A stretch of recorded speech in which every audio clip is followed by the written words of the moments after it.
Stand by to launch FanStream Sports. 3, 2, 1. Let's start. Hello, sports fans. Welcome to FanStream Sports. Nothing but pure sports. This is the JP Show. JP, it's so good to hear you back on the air. Stand by. Now, here's JP.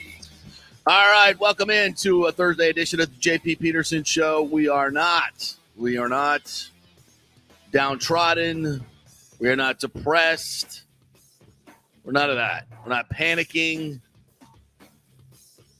We're the Tampa Bay freaking Lightning, two-time champs.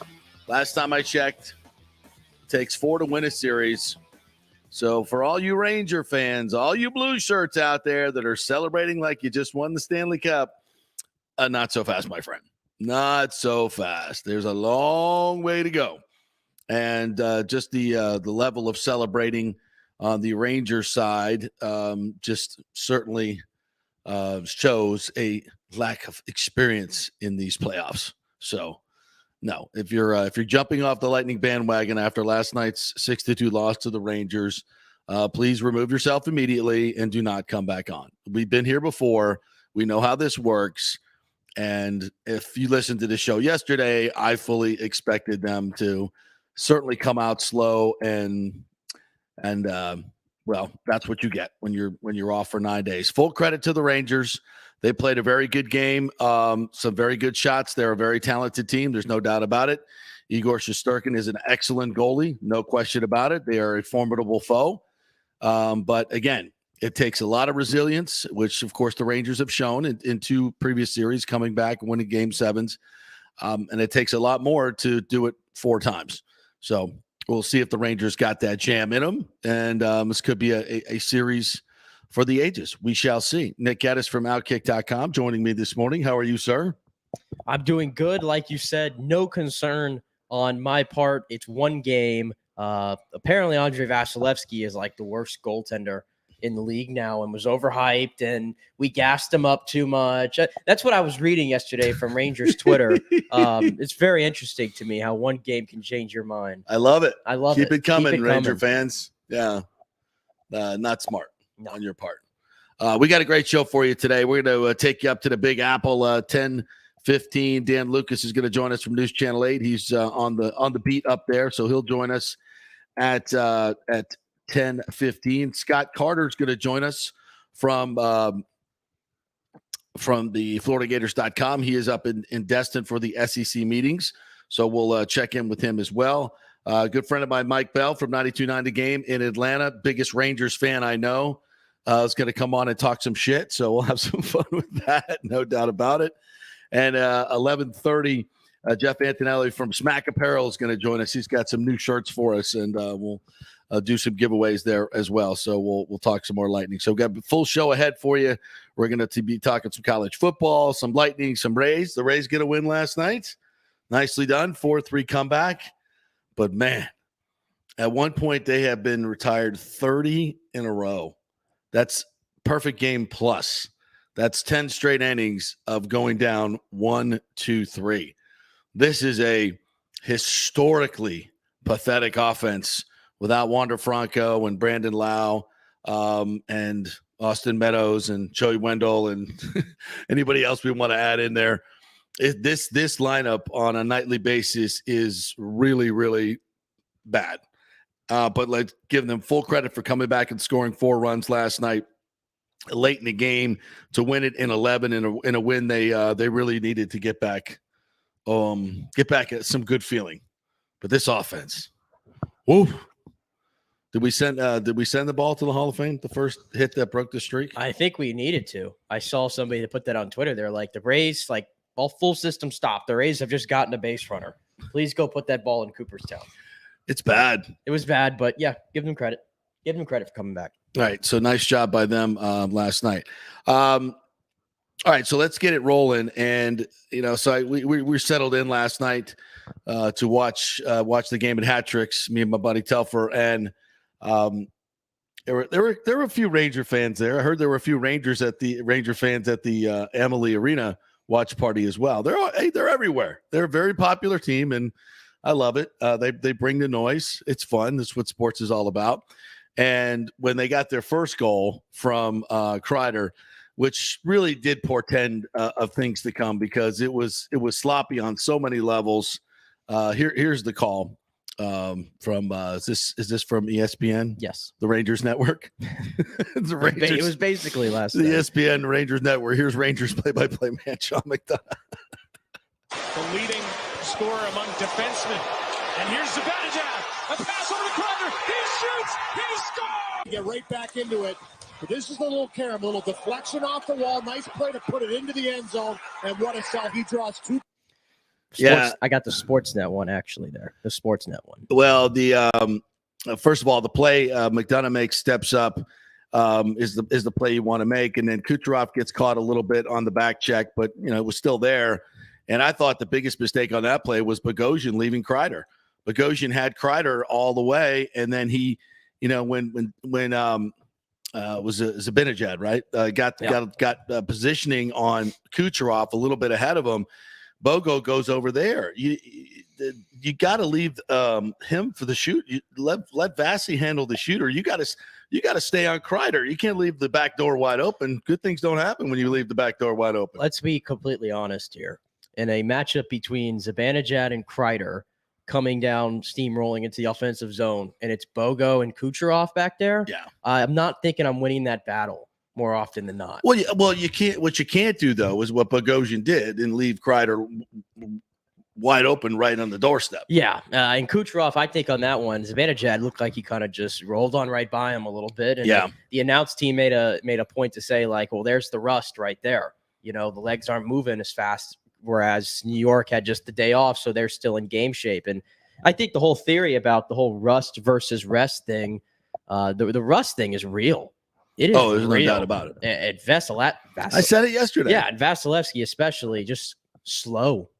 Very slow. He was not on his game last night.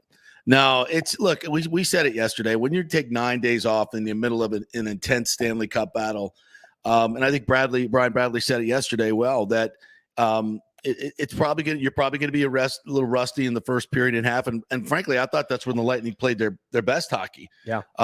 Despite making a critical error early on, they come right back. So I thought, midway through the second period, it's 8 minutes left in the second period. Palat scores. We're tied at 2, and it's a game. The score got a little bit out of hand, and I think the Lightning weren't in game shape. You can't stay in game shape if you're going to sit around, barbecuing and hanging out by the pool for 9 days. It's just the way it is. I don't care how much you practice, how many sprints you do. It's not game shape. Well, what was the number you had? 28 giveaways? 28 giveaways. They've been averaging 7. And last night they gave it away 28 times. I mean, that's just puck handling. That's not being used to the speed. The Rangers have just, 2 nights ago, they're playing in a game 7. It's an intensity level. It's just human nature. It's the way things go. And I fully expected this yesterday. And there was a few times too. The Lightning have already had, I think, 3 or 4 too many men on the ice penalties. Yep. In the postseason. Mm-hmm. Last night there was 2 or 3 occasions where they came really close to getting him again. If you recall, McDonough jumped on, got right back off because the puck was about to hit him. There was one where Stamkos, the puck did hit him. He didn't actually control it. So that's something that you have to keep an eye on too. And I'm sure the rust goes into that as well, just for the mental aspect. And then there was a couple times too, I heard the broadcast saying, Kucherov's been out there for over 2 minutes. Sergachev's been out there for over 2 minutes. Too much of that went on because the Lightning just could not win any forecheck battles the last 30 minutes of that game. Yeah, both of the Hedl goals came on shifts where the Lightning were probably in there for about 2 minutes and could not clear the puck. So we had an opportunity to clear the puck, did not do it. They weren't winning battles. Yeah, it's just stuff, all the stuff that they were doing so well, they did not do last night. And it's not like they forgot how to play hockey. It's not like the Rangers are that much better. I'm not buying into that. No. I reminded some Ranger fans last night, look, you look at those first 2 series, and I had the stat for you yesterday. The Carolina outchanced them, I think it was 102 to 60 something, and Pittsburgh was 122 to 59, outchanced them in dangerous chances throughout the series in 5-on-5 play. So this is not a Rangers team that's dominating play. They're living off their goaltender and taking advantage of bad goaltenders through these series. Now, I'm not denigrating them in any way. Those are just facts. And the fact of the matter is the Lightning had more dangerous chances last night than than the Rangers did. Of course, the Rangers built the lead, and some of those came later. But for most of this game, it was a pretty even game. I thought the Lightning definitely created some great chances, and this just in, Shesterkin is really good. Yeah. He's good. Yeah, he's good. There was about 4 or 5 grade A chances, I'd call them, for Nikita Kucherov last night. Yes. And unfortunately, none of them were really close to going in because Shesterkin, I mean, the confidence he has to come out there and take the angle off. Yes. I see why now, because somebody who doesn't watch him every single night, I see why he's as good as he is. He came off and cut the angle off, a lot of strength in his legs to get out there and take on some of the best players in the world. So kudos to him. We knew that it's going to be hard to get goals past him, but kind of fittingly, if you're going to get one past him, how about the Stamkos one, which is the perfect shot. And here it is, courtesy of the Lightning Radio Network. Palat is checked by Miller. Goodrow grabs. He's checked by Stamkos. And the puck alive for Palat, left circle. Good shift here for the Lightning. Can they hold it in? Palat keeps it alive for Cirelli. Center point Stamkos. Right circle Ruda. Center point Stamkos. Shoot, score! A bomb from Stamkos! Did he ever blast that? 1-1 with 12:41 left in the first. The Lightning really worked hard to keep possession. And Ruda gets it back to Stammer, who just drills it from, I'd say, about 35 feet out and beats Shesterkin on the right on his stick side, low. Beautiful shot. You know, it started with the faceoff win too, Phil. Yep. They kept Zibanejad out there to take the draw, and Cirelli won it, and the Rangers never got the puck out. Stamkos gets his 5th. Ruda 1 assist. Yeah, that was it kind of started low, but ended up in the top corner. It was a great shot by Stamkos, and I think it was about a 90-mile-an-hour shot, too. And that's what it's going to take to beat Shesterkin. You're going to have to hit those corners. And you talked about his aggressiveness. I'm sure that Kucherov will look at the tape and say, okay, maybe I don't shoot first move. Maybe I, take a second, try to make a deke move here as he comes out and tuck it behind him. These are all adjustments that they're going to make by looking at the tape. And with the Lightning's experience, nobody does it better than they do, making adjustments and executing that plan. And you saw them at goal, though. They had great puck retrieval there in the corner and just keeping the play going. And that's what I think we're trying to say is that first period, I thought the Lightning won the period. To be honest I with did you, too. After giving up the goal 70 seconds in. And even into, I think chances were 12-7. Yeah, Lightning. At one point, the Lightning were up, I think, 11-5 in shots in that first period. Mm-hmm. Even in going into the second period, I thought they still were kind of carrying the play. Ultimately, Vasilevsky, I thought, let a softie in on the Vetrano goal, which I know was a good shot, but still he makes that save. One that Vasilevsky has to have. And here's that one, courtesy of ESPN. Yeah, it was a good shot. Vetrano made a great shot, a great save at the other end. For Vetrano, who lost it and has it back. High slot, he scores! Walker. Vasilevsky a little slow to this one. It beats him over the right arm. I didn't like Chernak's indifference there as well. No. I thought Chernak had a chance to go out and challenge Vetrano on that, and he kind of sat back in a shot blocking mode. If you're going to sit back like that, you got to make sure you get that shot block. Lay it down or something. I didn't think he was aggressive as he normally has been. And that cost him, and that made it 2-1. And that was 7:50 in the second. You get some. You felt like it was almost the Western Conference last night because the Lightning come right back, and Palat gets his goal, his I think 43rd postseason goal, which got more than Stamkos. Yeah, I was surprised to read that. Yeah. The Stamkos was his 37th, and this is Palat's 43rd. This is a 50-50. Picking it up is Sergachev. A little bit of a takedown there. Chernak on Strome wasn't called. Palat across the line for Stamkos, right circle. Backhand shot, save made. Score! Palat on the rebound! I think they're going to challenge this. You think it was offside? I'm not sure. From this angle, it didn't look right to me. Yeah, it did. I guess he's not going to challenge. Very close. No. Well, he's taking a look at it. I see the Rangers coach is looking at the iPad. Yep. But if there's no challenge, Palat answers the Rangers' goal against Stamkos involved in it with an assist. Yep, and Stamkos gets a second point of the night, and it was very, very close, but that goal stood and made it 2-2.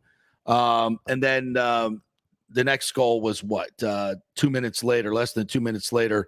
That kid line, Hedl gets his 6th and 7th goals of the playoffs, and he's impressive. There's no doubt about it. They've got some good young players, and this kid has one hell of a shot. He really does.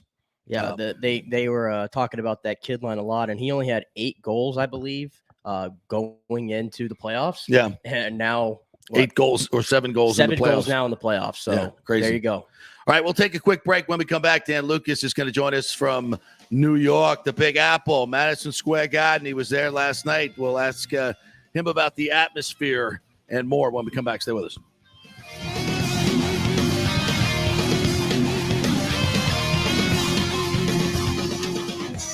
The world economy is in chaos, and mortgage rates are going to go higher in the next few months. Meanwhile, home values are up 24% in some neighborhoods of Tampa Bay. Do not miss this opportunity to refinance your home, get some much-needed cash to handle skyrocketing inflation, and fill up your car. Contact Scott Fitzgerald at American Mortgage Services. Even if you've recently refinanced, Scott can make the deal work because he charges no lender fees like the big boys do. He will also shop your loan around to dozens of lenders and get the best rates and terms.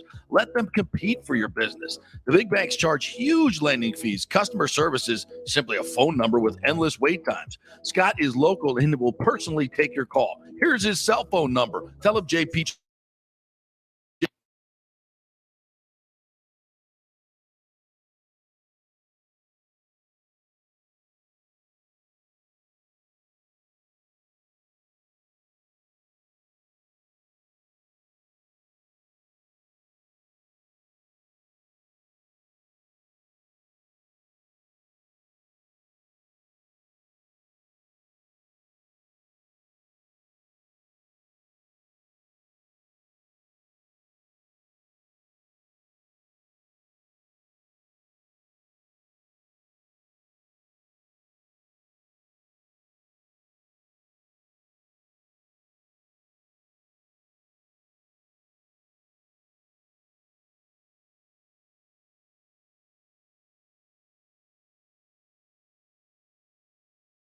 Looking at your issues before they become a problem, encouraging a healthy lifestyle with proper diet, supplements, and exercise to optimize your active lifestyle, building up your immune system, not destroying it with poor nutrition and bad habits. So call for an appointment, maybe change your primary care and get on a journey back to full health and a happy life. Call 844-977-3477 or go to BAMMC.com. Tell them JP sent you for priority scheduling.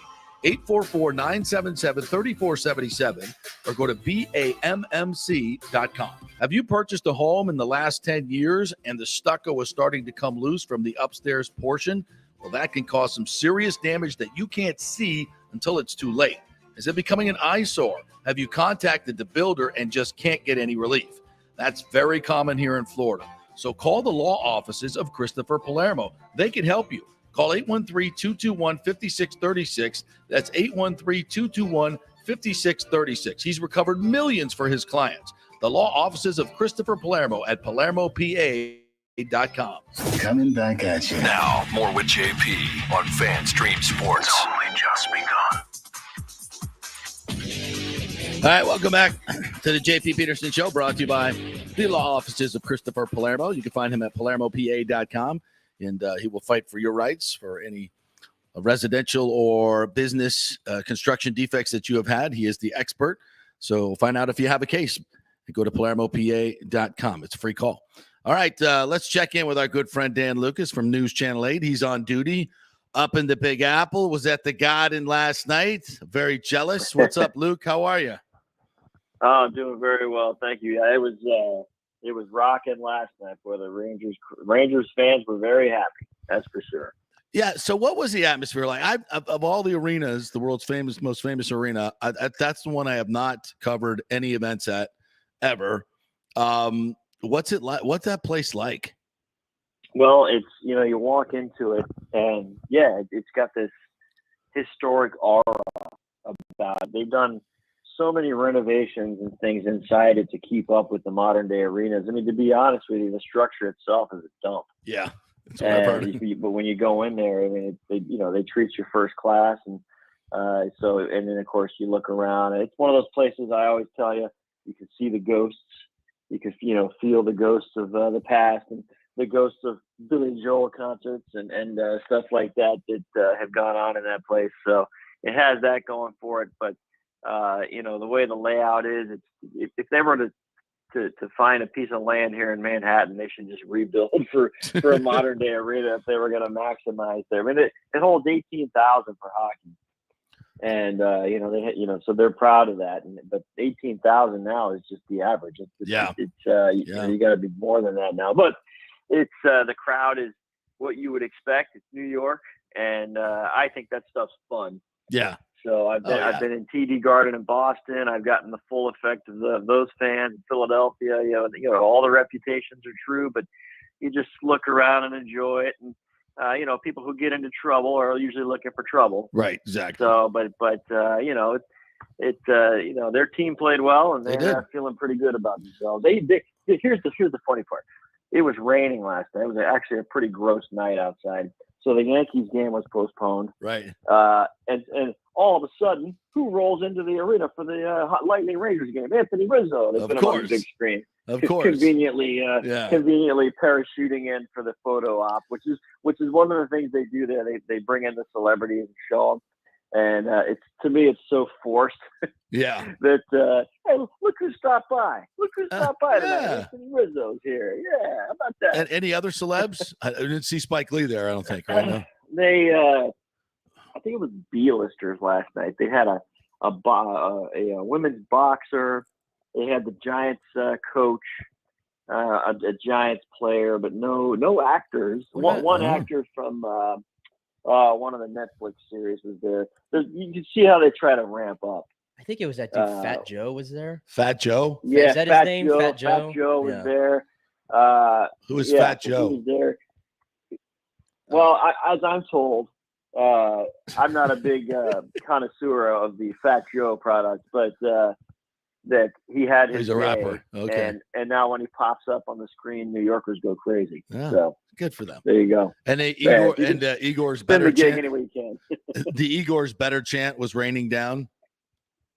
Oh yeah, third period they were having at it. They were taunting it. They were taunting Vazzy. Oh, that's great. And then they did the Igor's better. Great. Yeah, so it's everything that I was not at game one in Toronto, and I understand it was kind of a similar atmosphere, and everybody, that's fine. Mm-hmm.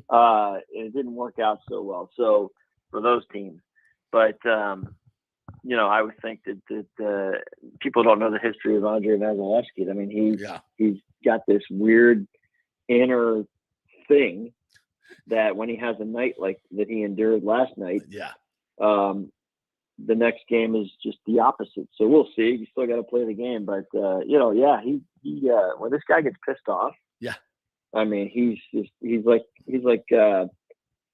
Dolph Lundgren in Rocky IV. Well, I hope they put a little AirPod in his ear with that recording of Igor's better for the entire game, because you don't poke the bear. You don't poke the big Russian polar bear. That's a dumb idea. That's why I love all this shit I see on Twitter from Rangers fans. Are, oh, clearly we're better than the Lightning. We're the emerging team. Yeah. We've got the best stop line and when with young players and we've got best goalie. Blah. We're the new Lightning. Blah blah blah blah blah. And I'm like, yeah, keep bringing it, brother. Keep bringing it. Yeah, okay. With about 9 minutes to go in the game last night, I made my way downstairs to the media room in the press conference area. And so I'm waiting by the elevator, and one of the employees at the arena, you could hear them. That's when the Igor's better chant was going on. And the guy, the employee of the arena, is standing there, and he's laughing. And he looks at me, and he goes, "This is so Ranger crap. These are such Ranger fans." And he said, those were his words. He goes, "Yeah, just go ahead, poke the bear." Yeah. Poke the bear. He goes, don't take the win and get out of here. Poke the bear. Yep. You gotta do it. I loved it. I loved it. When the crowd started chanting that, I was like, oh shit. Okay. All right. Exactly. All right. I mean, we've seen Vasilevsky after. All you got to do is beat him. You don't even have to poke him. Just beat him, and he comes back next game in full shutout mode. And look, I don't know if the Lightning are going to win game 2. My sense is they will. That's what they've done 18 straight times. They come back, and this is still a very young Rangers team that maybe has probably arrived a little early on the scene, to be quite honest. You know, possibly. And look, they look good last night, and that's all good. But for Christ's sakes, it's a 7-game series. You know, did you get a sense from? I don't know if you did any Rangers media at all after the game, but did you get a sense that they were overconfident, like the fans are? I would hope not. No, I didn't think that. I think that I think the players' perspective is pretty good, and I think a lot of that has to do with Doug Gallant. Yeah, you mean Don Rickles? The one. Yeah, he has made the coaching has made a massive difference after an overhaul that has just, is still in progress for them. And I think they're where the Lightning were years ago, and they're figuring this out as they go. But I think Gallant's the guy that, when he was in Vegas, he was given this lineup of cast-offs. Yeah. And he's a big psychology guy. He's like, listen, you're important. You're important. You're important. And when you get guys believing they're important in the room together, you can do great things. Yeah. I don't know if that gets you over the hump or not. They are very talented. John Cooper acknowledged last night before the game that, this is a roster of guys that maybe fans are still learning the names, but these are high draft picks for the most part that now need to gel. I mean, does that sound familiar? Yes, it really does. This is assembling a team, and now the team needs to believe. And I'll say this: if the Rangers go on and win this series and go to the Stanley Cup final, it's not the Lightning's right to get to the final. And Rangers, you must pay your dues. If they're good enough to win the series, they're going to. Yeah. Because they're here, and the Rangers they fought off elimination 5 times so far. Yeah. Against 2 good teams, Pittsburgh and Carolina. You don't fake your way to the conference final. That's right. You just don't. So that's from the Lightning perspective. You look at that, you absolutely respect this team, and they've got some tweaks. They've got to make some tweaks. So we'll see what happens today. They'll practice later this afternoon, and then come out tomorrow night and try and get the split. Dan Lucas joining us from New York City. You mentioned Gerard Gallant, and I couldn't help but say, for some weird reason, I was watching some Don Rickles YouTube stuff this week. And as soon as I saw Gallant, I was like, oh my God, he looks exactly like Don Rickles. If he would only be as insulting as Don Rickles, this would really be a fun press conference.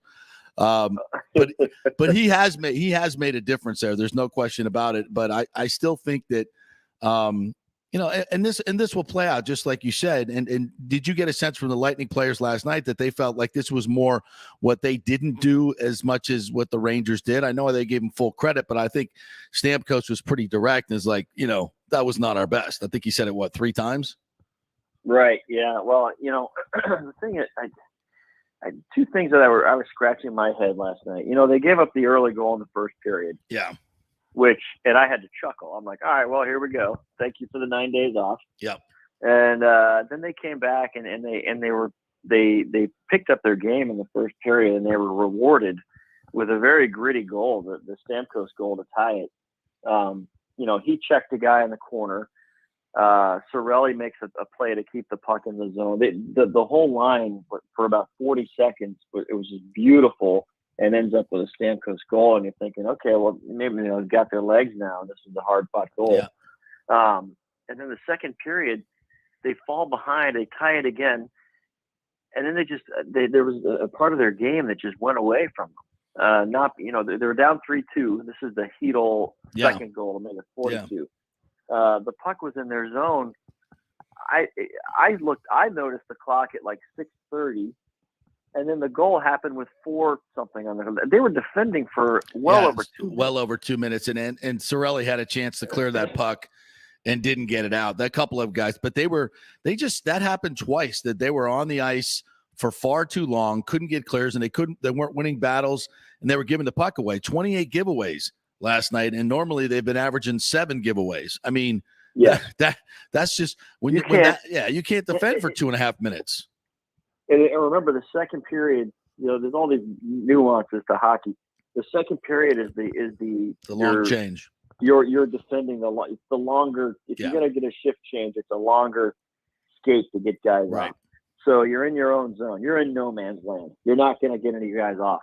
The Rangers, I don't know if the broadcast could show this, but every time the puck would move behind the Lightning goal, the Rangers were just shuffling 2 and 3 guys in. They were changing at will, and you're watching these guys just get gashed trying to clear the puck. And I thought, you know what? Ice the stupid thing. Yeah. At this point, just slap it down there and take 30 seconds to catch your breath before they drop the puck again. You can't get off the ice, but you're at least going to give yourself 30 seconds to catch your breath.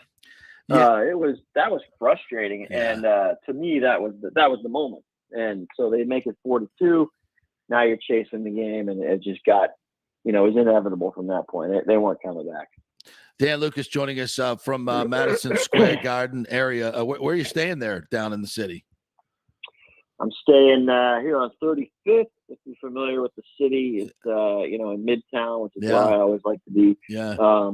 2 blocks from the Garden. My room actually overlooks the Garden. Very nice. And looking south here in Manhattan, got a beautiful view of some construction, more construction, Jersey City, and the Garden. And today, breaking news here in New York: there's blue sky. I can see the blue sky. Yes. It's how's the city feel? Beautiful day. Does it feel safe? Does it feel weird at all? The city? Me personally, I'm walking around when I went through the whole pandemic, walking through, New York, Chicago, some big places, and places that were shut down. It was depressing. Yeah. And then New York's gotten this, you hear all the statistics of crime and this and that and the other. There's, like any city you go to, wherever you are, it's where you put yourself, I think. Yeah. And when you're walking around Midtown, especially on the night of a Rangers game, there's no problem. It's just it's New York. Got your cast of characters. Yeah. And you just do your own thing, and nobody bothers you. Oh, good. Good. When there's spots you can go where you're you could run into some trouble. But be smart. Be smart. But it feels like old New York as old. That's good. Good to know. All right, partner. Tell us what's coming up on your News Channel 8 coverage tonight and this week. Hockey. Right. And I'm curious to see what the guys say today. Getting to absorb the last night's game a little bit more, and I don't sense there's a panic. So we're going to see what they say after practice today. Yeah. Run a little bit tonight. Alex Lawrence did something interesting last night. I meant to bring that up. He said the Rangers defend. Their system is different than both the Maple Leafs and the Panthers, so that's an adjustment they're going to have to try and figure out. And if, for what it's worth, since they didn't play very well against the Rangers in the regular season, you have to start to look at, okay, is there something system-wise that we need to alter to just get the puck out of our zone, through the neutral zone? Is that a tweak? Is that something that's on John Cooper and the staff, and they'll figure it out to try and get figured out? Yeah, no, they do that. Yep. Listen, the first game at Toronto was what, 5-0? Yeah. So it always feels like doom and gloom. Let's just see what happens tomorrow night, and then they come home to Amalie Arena. And I can tell you this: anyone who has tickets to the Lightning games this weekend, don't sell them. Get in there and make it a real home ice advantage. Absolutely. The Garden was rocking last night. I thought it was awesome, but that can intimidate lesser professionals, which the Lightning are total pros. It doesn't really bother them. But I can tell you, man, it was rocking. So I think Amalie should be rocking too this weekend. And it will be, no doubt. All right, Dan Lucas, News Channel 8, appreciate it. Get his coverage at 4, 5, 6, 7, 8, 9, 10, and 11 tonight. They have a show every hour. And he'll be in every one of them. We're Bay News 8, baby. That's it. I love it. Thanks, Dano. Appreciate it. Be good. All right, we're going to go from the skyscrapers of Manhattan to the sand beaches of Destin, Florida, where the SEC meetings are. Scott Carter from FloridaGators.com will join us next, and we'll check in with Billy Napier, what's going on with him, and the feud between Jimbo and Nick Saban. Stay with us. Cryptocurrency is all the rage today. The market cap for the industry is now over $1 trillion. And you read about people making millions of dollars, right? You want to get in? but have no idea what to do? Or maybe you dabbled a bit and you want to unlock the real money-making opportunities and don't know how to do it. There are over 10,000 tokens and thousands of decentralized finance exchanges to navigate.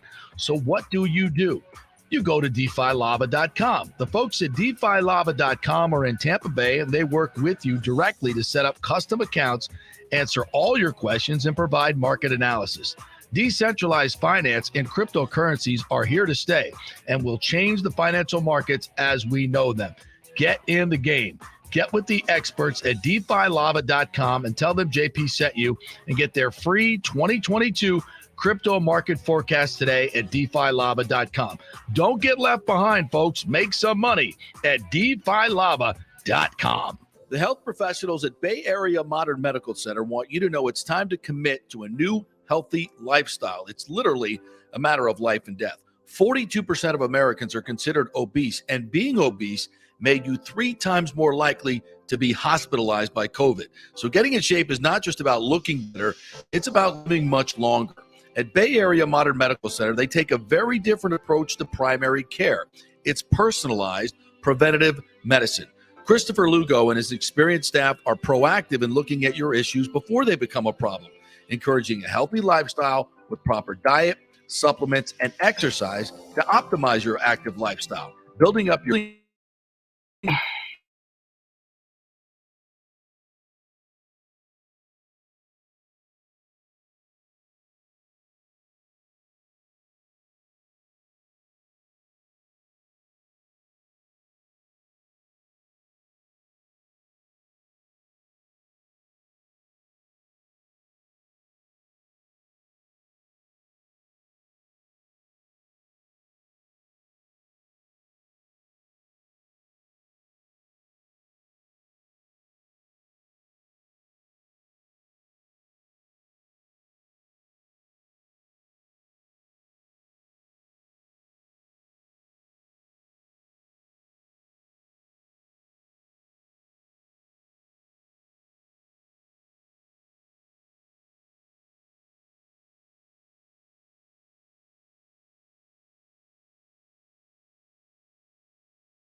294-7595. Scott's done over 3,000 loans, including many coaches and athletes. He will answer your calls and concerns and give you workable strategies to be smart with your money. Reduce your payments.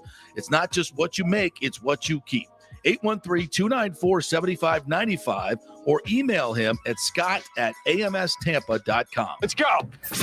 Right now, back to the show with JP on FanStream Sports. All right, welcome back. We're efforting to get Scott Carter here, who's at the SEC meetings. And from time to time when you're at those meetings, you'll just somebody will walk into the room and the press conference will start. And it's just kind of a hit and miss thing there. So sometimes guys got to step into press conferences and things like that. So I was going to say a funny story I heard yesterday from our Outkick's Trey Wallace. He said this. He wrote a story on this.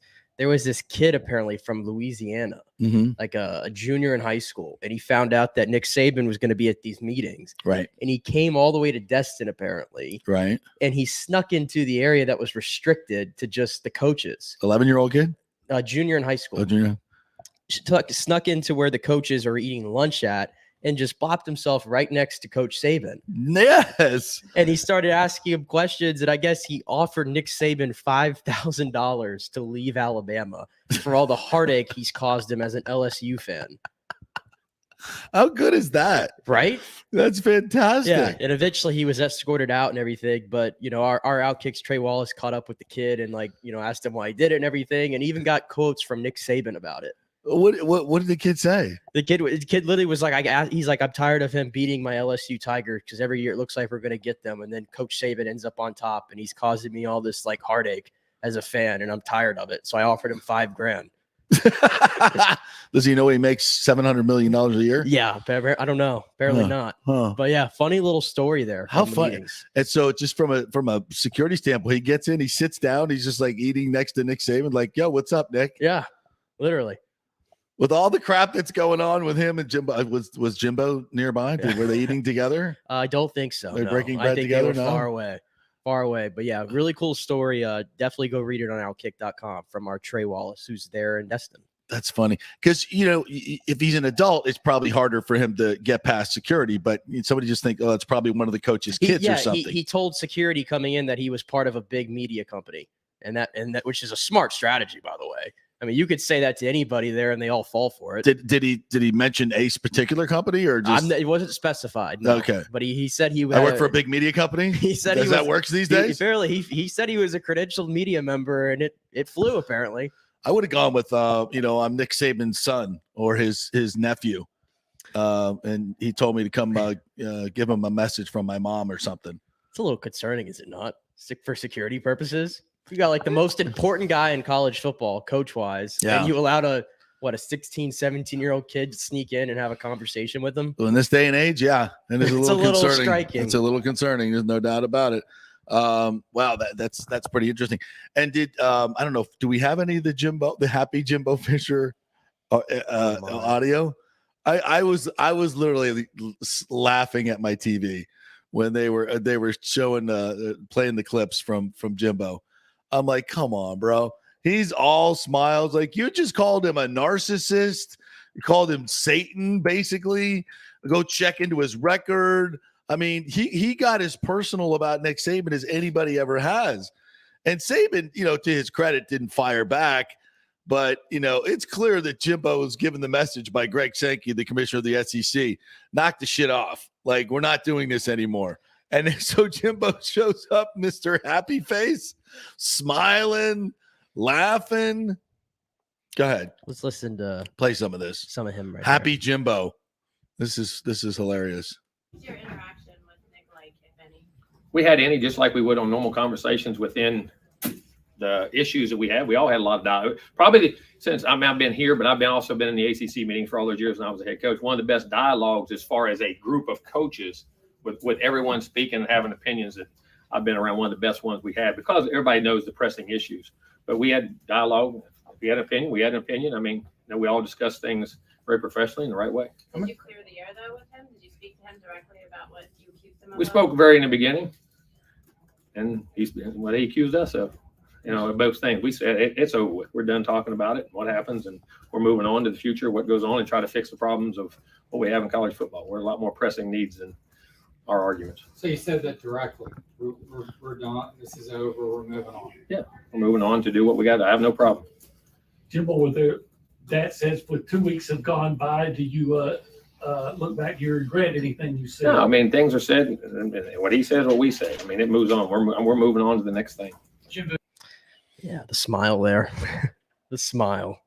He certainly wasn't smiling at that last press conference. No, he was not. He was snarling. Look at that. Look at that face right there. Yeah, that's the face of a man that makes $10 million a year guaranteed. Yeah, to go 9-4. To go 9, but it beat Alabama. But I just come on. And so you didn't buy your players. You didn't what's the outcome? Well, what we got anything else from Jimbo there? No, that was it. That was all he wanted to talk about Nick Saban. Well, I kind of want to know what did they figure out about NIL? They figure that mess out yet? What they're going to do? What's happening with that? That every team's buying their players now. I mean, Jiminy Christmas. That's kind of the way it works. And that's the funny thing to me is I'd like them to address. And why are those questions not asked? Do you have an NIL committee, collective?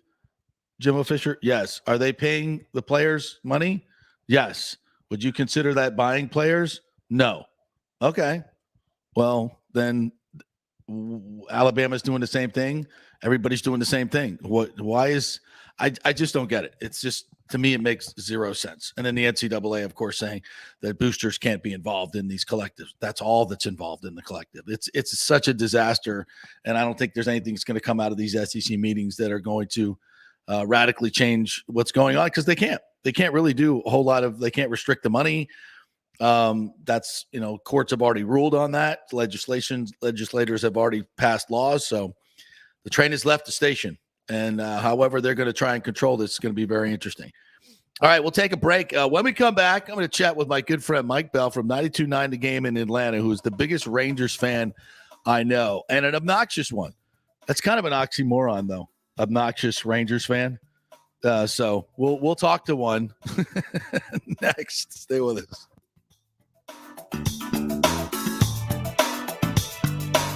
The world economy is in chaos, and mortgage rates are going to go higher in the next few months. Meanwhile, home values are up 24% in some neighborhoods of Tampa Bay.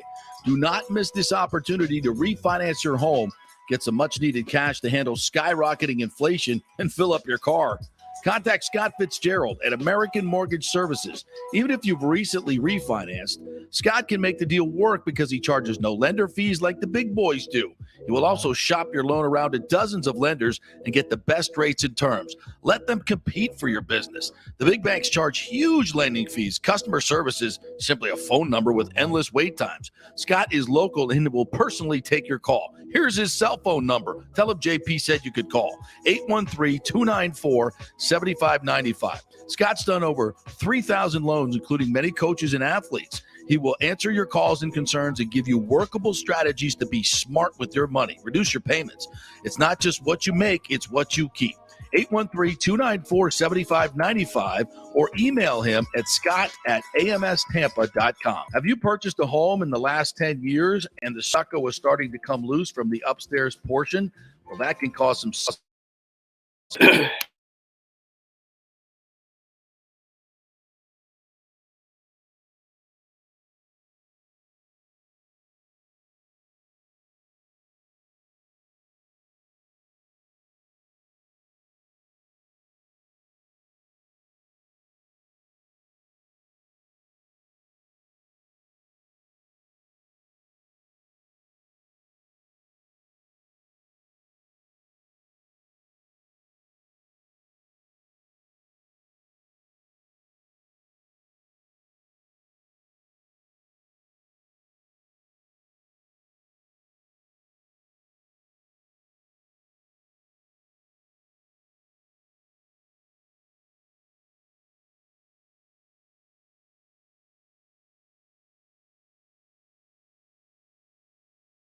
are proactive in looking at your issues before they become a problem, encouraging a healthy lifestyle with proper diet, supplements, and exercise to optimize your active lifestyle, building up your immune system, not destroying it with poor nutrition and bad habits. So call for an appointment, maybe change your primary care, and get on a journey back to full health and a happy life. Call 844-977-3477 or go to BAMMC.com. Tell them JP sent you for priority scheduling.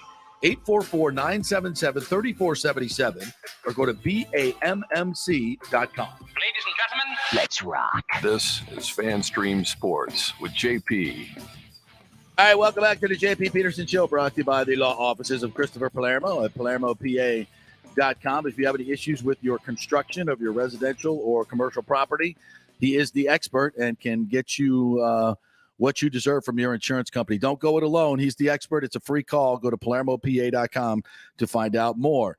All right, I want to bring in my good buddy, former colleague in Atlanta, Mike Bell from 92.9 The Game, one of the great sports talkers in our business here, and one of the most obnoxious Ranger fans I know. Now, I know it's kind of an oxymoron, obnoxious Rangers fan, but we were going back and forth on Twitter. I'm like, well, let's save it for the show, brother. Let's do this. How you doing, man?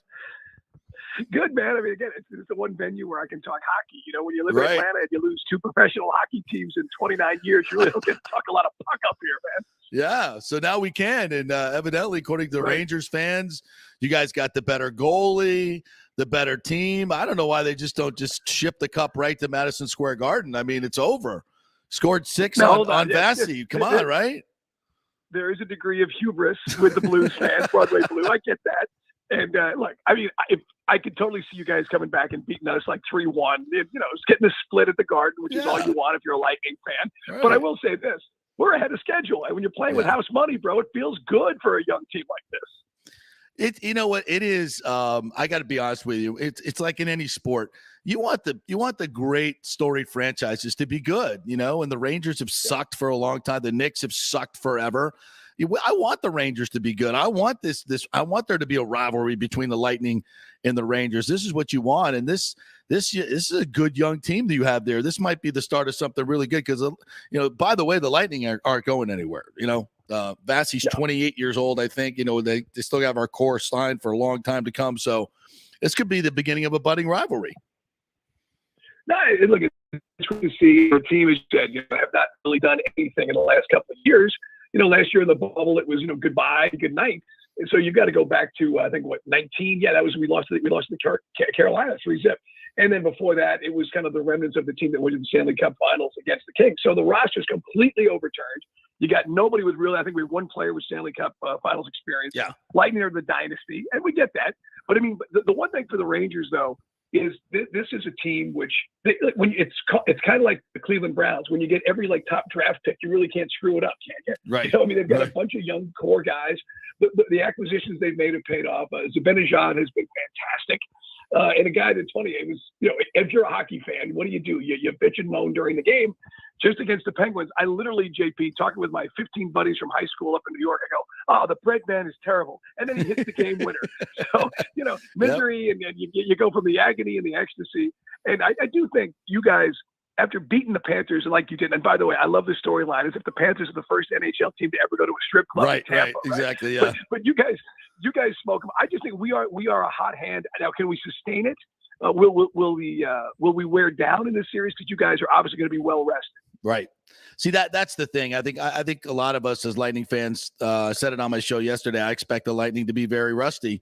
You know, 9 days off from the intensity of Stanley Cup hockey.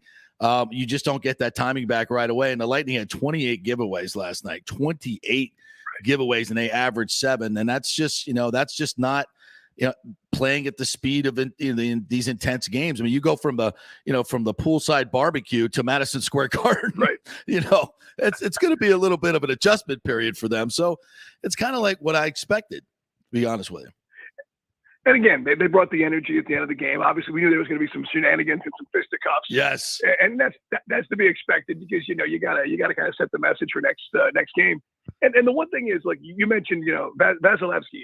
This guy is as good as it gets, and I can't imagine him giving up anything like this. Now, again, Panthers, he was a brick wall. Your defense was unbelievable. Yeah. But the Rangers are they've just really had some good things happening with the kid line. The younger guys have really responded, because, again, as they said in the New York Daily News today, they don't know that they're not supposed to be ready for this big moment right now. It's a young team with a good mix of some veterans.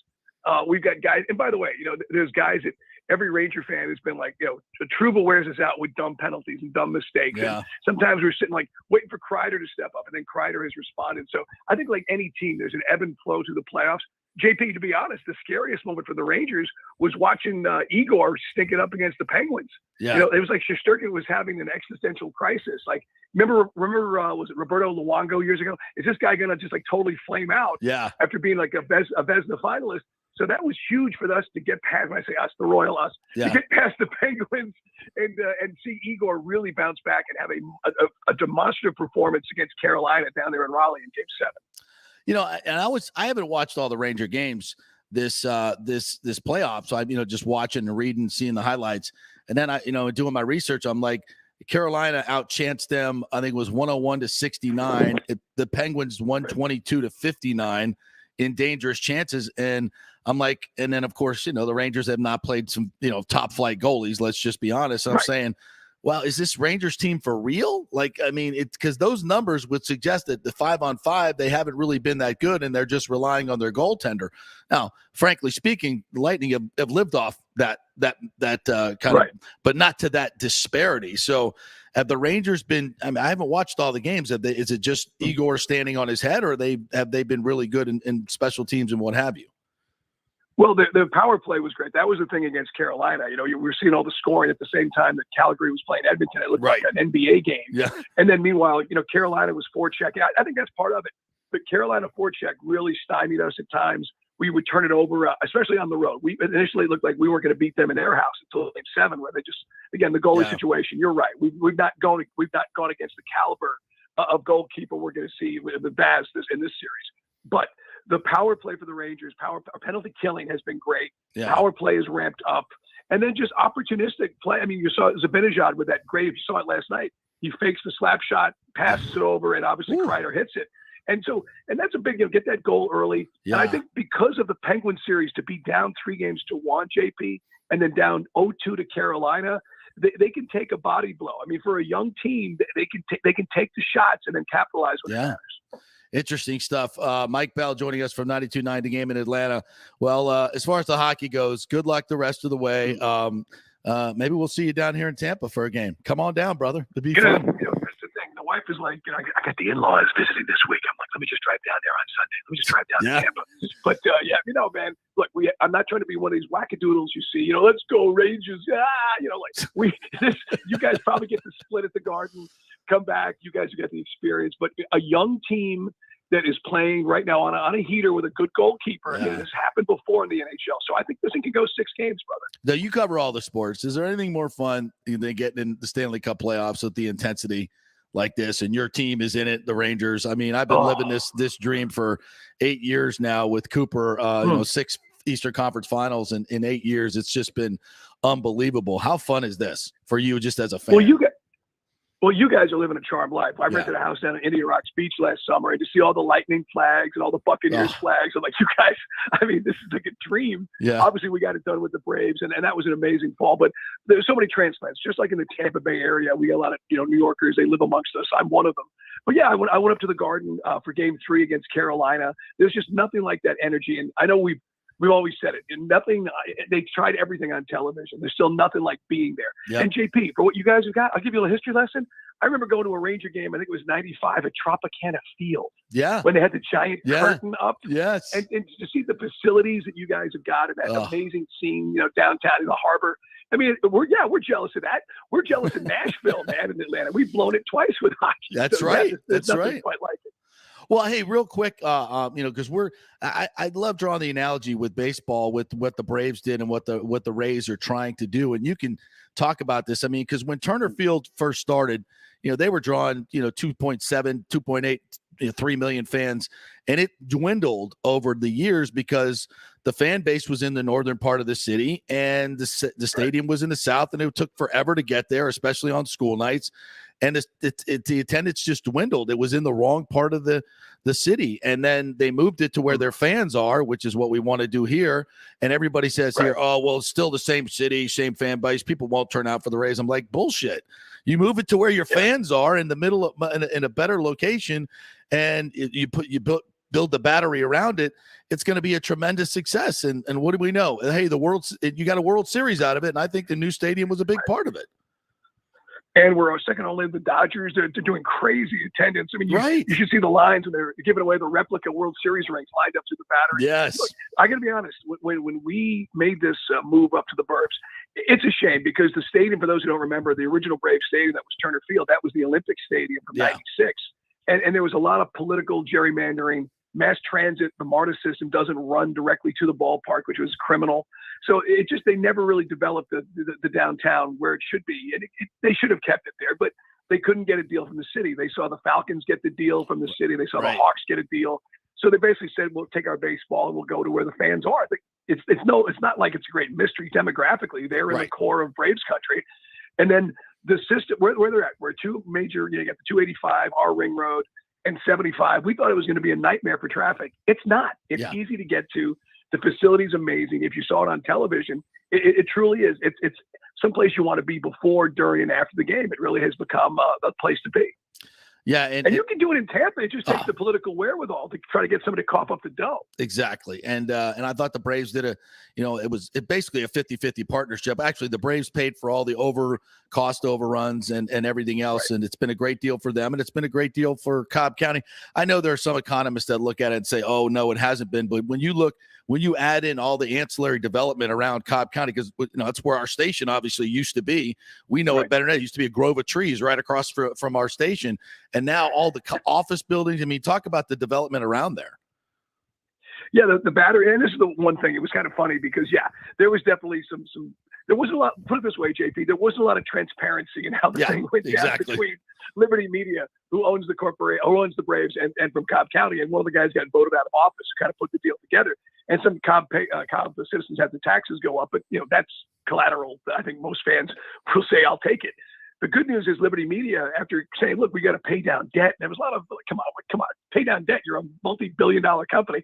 And then last year, to put the team together, to let the general manager go make moves at the trade deadline, to spend this year in the offseason where we're finally into like the top 12 payroll and the stadium and all the ancillary stuff, the rent that they get from the restaurants and businesses. There's retail, there's condos and apartments. It's just become it's a business model that a lot of major league teams and other professional sports are looking around saying, we can do this too. But again, you've got to get all the ducks in a row. And I know in Tampa, you guys have been trying to do this for seemingly decades with the Rays. Yeah, well, it's our owner. Our owner's and just the very, very selfish, and it's all about him and making money. Any other ownership group would have done this a long time ago, and the stadium would probably already be open. But it's one man, but I think that's coming to a close. I think the other owners have figured out he's been gaming the system, and they're done with it. So I think the deal will get done here shortly, with or without our owner. They may do an ownership change, so we'll see. But the template is there in Atlanta, and anybody who wants to go enjoy it, I highly recommend it, because it's a real ballpark experience. And people say, well, Tropicana Field, it's not that bad. Like my co-host here, I'm like, go to Truist Park, go to any outdoor field, these great new beautiful baseball stadiums. You'll see what a real baseball stadium with real grass looks like. No, I'm telling you, brother, it is. I'll give you a quick example. We drive in, we go park, we walk in, there's sport and social, so you have a few beers there. You go to the PBR bar, they've got these outdoor bars. Obviously, you got the girls in the chaps and the whole shebang. And you fuel up. And then you walk on this little pedestrian bridge, and you're right into the club level or like the loge level, and you walk right in the stadium. Yeah. And it's amazing. It's a perfect setup. It truly is. We have been blown away. For all the critics here in Atlanta, they've all been silenced because this thing has exceeded all expectations. Well, I'm trying to do that here in Tampa. All right, my friend, what's going on with your Falcons? I know you're banging the drum. If they ever do get a stadium somewhere, you should have a statue of you banging the drum on it for years. I've said all I want is the JP's Craft Brew Pub in center field. That's all I want. Just a small little bar. I can get behind the bar and watch the games as I salt away my golden years in my new stadium. That's all I ask for. It's not too much to ask for, right? Yeah. Right on. No, it's not. Hey, man, I'm going to say Lightning in 6, but we're enjoying this moment right now. Scored 6 against that guy. Holy shnikes last night. Yeah, enjoy it while you can, my friend, because it's coming to an end tomorrow night. All right, tough guy. All right. Have fun. Thanks, Mike. Appreciate it. Mike Bell, 92.90 Game. Always love to chat with him.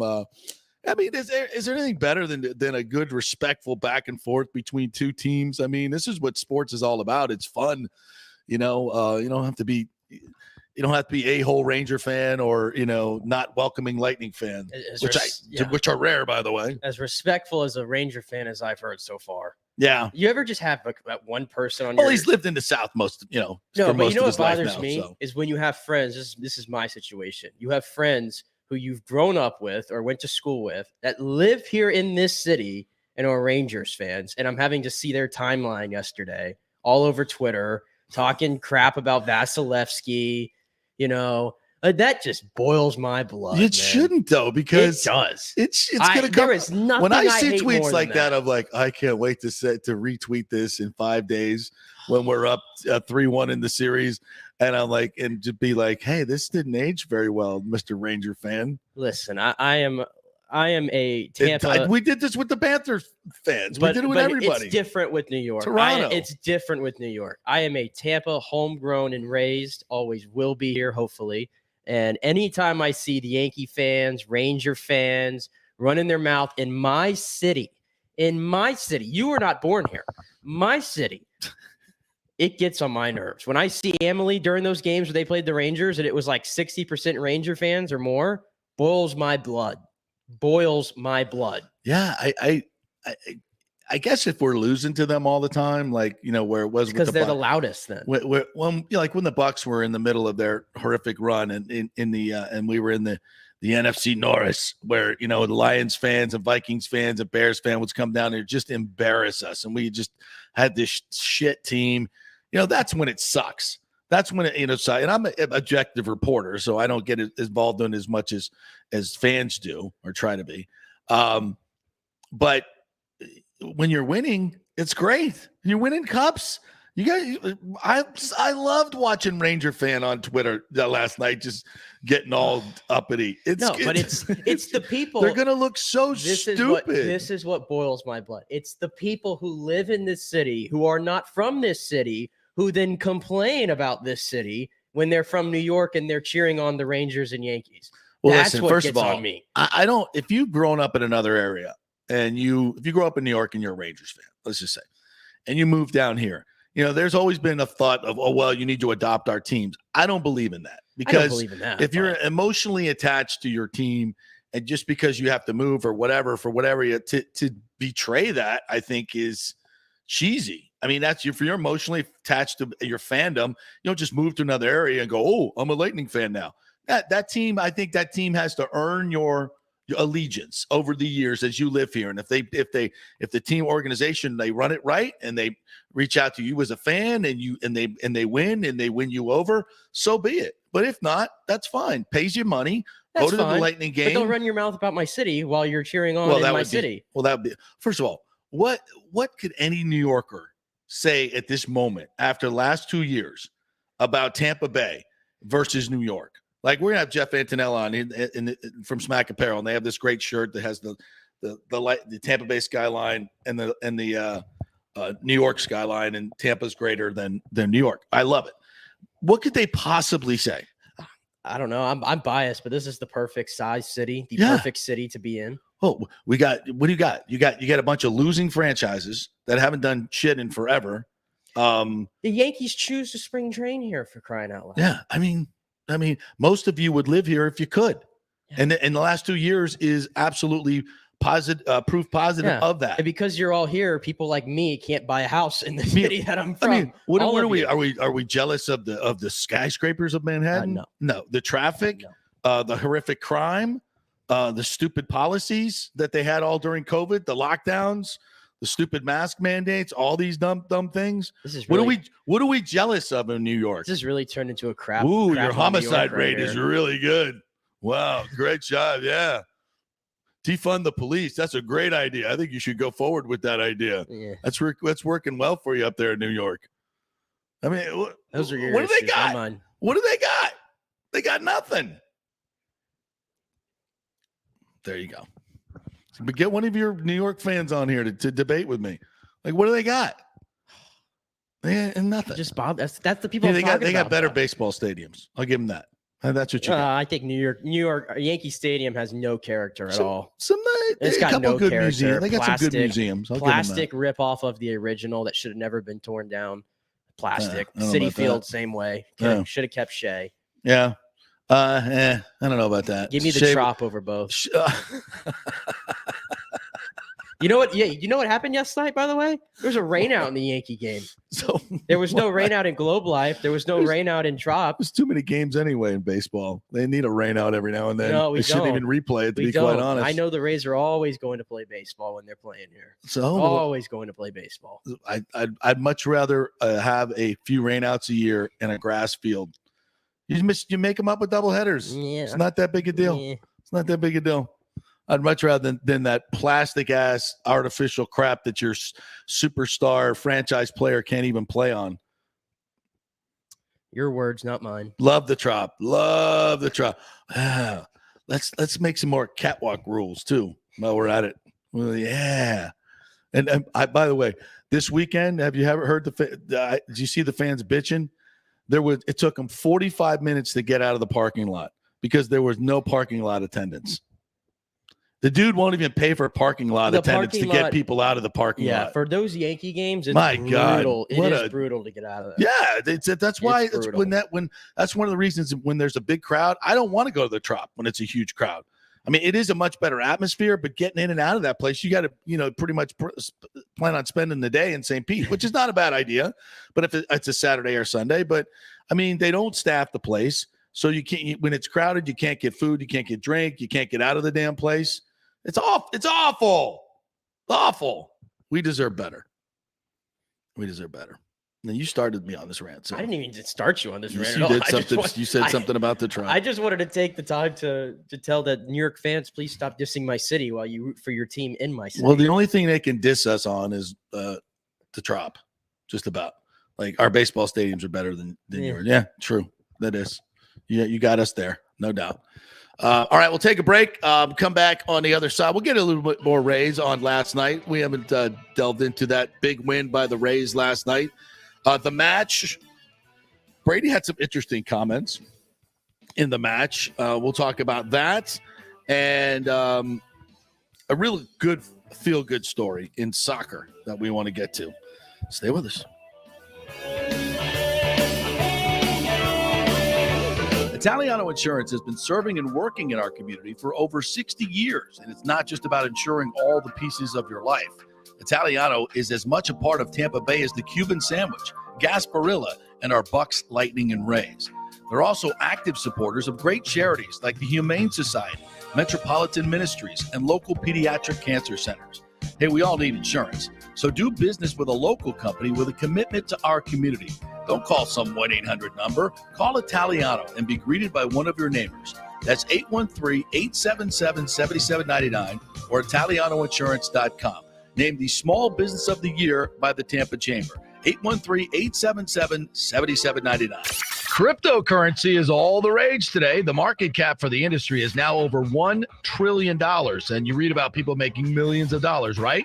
You want to get in, but have no idea what to do? Or maybe you dabbled a bit and you want to unlock the real money-making opportunities and don't know how to do it. There are over 10,000 tokens and thousands of decentralized finance exchanges to navigate. So what do? You go to DeFiLava.com. The folks at DeFiLava.com are in Tampa Bay, and they work with you directly to set up custom accounts, answer all your questions, and provide market analysis. Decentralized finance and cryptocurrencies are here to stay and will change the financial markets as we know them. Get in the game. Get with the experts at DeFiLava.com and tell them JP sent you and get their free 2022 crypto market forecast today at DeFiLava.com. Don't get left behind, folks. Make some money at DeFiLava.com. The world economy is in chaos, and mortgage rates are going to go higher in the next few months. Meanwhile, home values are up 24% in some neighborhoods of Tampa Bay. Do not miss this opportunity to refinance your home, get some much-needed cash to handle skyrocketing inflation, and fill up your car. Contact Scott Fitzgerald at American Mortgage Services. Even if you've recently refinanced, Scott can make the deal work because he charges no lender fees like the big boys do. He will also shop your loan around to dozens of lenders and get the best rates and terms. Let them compete for your business. The big banks charge huge lending fees. Customer service is simply a phone number with endless wait times. Scott is local and will personally take your call. Here's his cell phone number. Tell him JP said you could call. 813-294-7595. Scott's done over 3,000 loans, including many coaches and athletes. He will answer your calls and concerns and give you workable strategies to be smart with your money. Reduce your payments. It's not just what you make, it's what you keep. 813-294-7595 or email him at scott@amstampa.com. Pure sports. JP is back on. Welcome back. FanStream Sports. All right, it's the JP Peterson Show on this Thursday. The Lightning go down 1-0 in the Eastern Conference Finals. No worries, no panic here. We're brought to you by Bay Area Modern Medical Center, BAMMC.com. If you're looking for a new primary care physician looking to lose weight, they have great cutting-edge new technologies and philosophies for losing weight. Christopher Lugo and his medical team work with some of our top pilots. He's in the military, one of the military medical professionals, but he will also work with you. So go to BAMMC.com and find out more. Get the information there and send them an email, give them a call, and they will set up an appointment for you and spend a lot of time with you, 45 minutes to an hour in your first visit to get your background, see what's going right, what's going wrong. They'll develop a personalized diet for you, personalized exercise schedule, whether it's testosterone replacement therapy or if you're trying to lose weight, they have great programs for that as well. So they keep our pilots in tip-top shape. They can do the same for you. BAMMC.com is the website. Bay Area Modern Medical Center. Christopher Lugo, a great guy. And give him a call. Tell him JP sent you. All right, we got a lot of stories to get into. First of all, the Rays win last night 4-3. G-Man Choi knocking in the Ghost Runner, which was nice to see. And then Whistler coming on to get 1-2-3 inning. And they come back in the late innings. John Gray was on the hill for the Rangers last night and just mowing down Rays at an alarming rate. Yeah, alarming rate for probably a league average pitcher at best. But right now, that's kind of the state of the Rays offense. They're making everybody right now look like Cy Young on the mound. So not the most surprised by that result.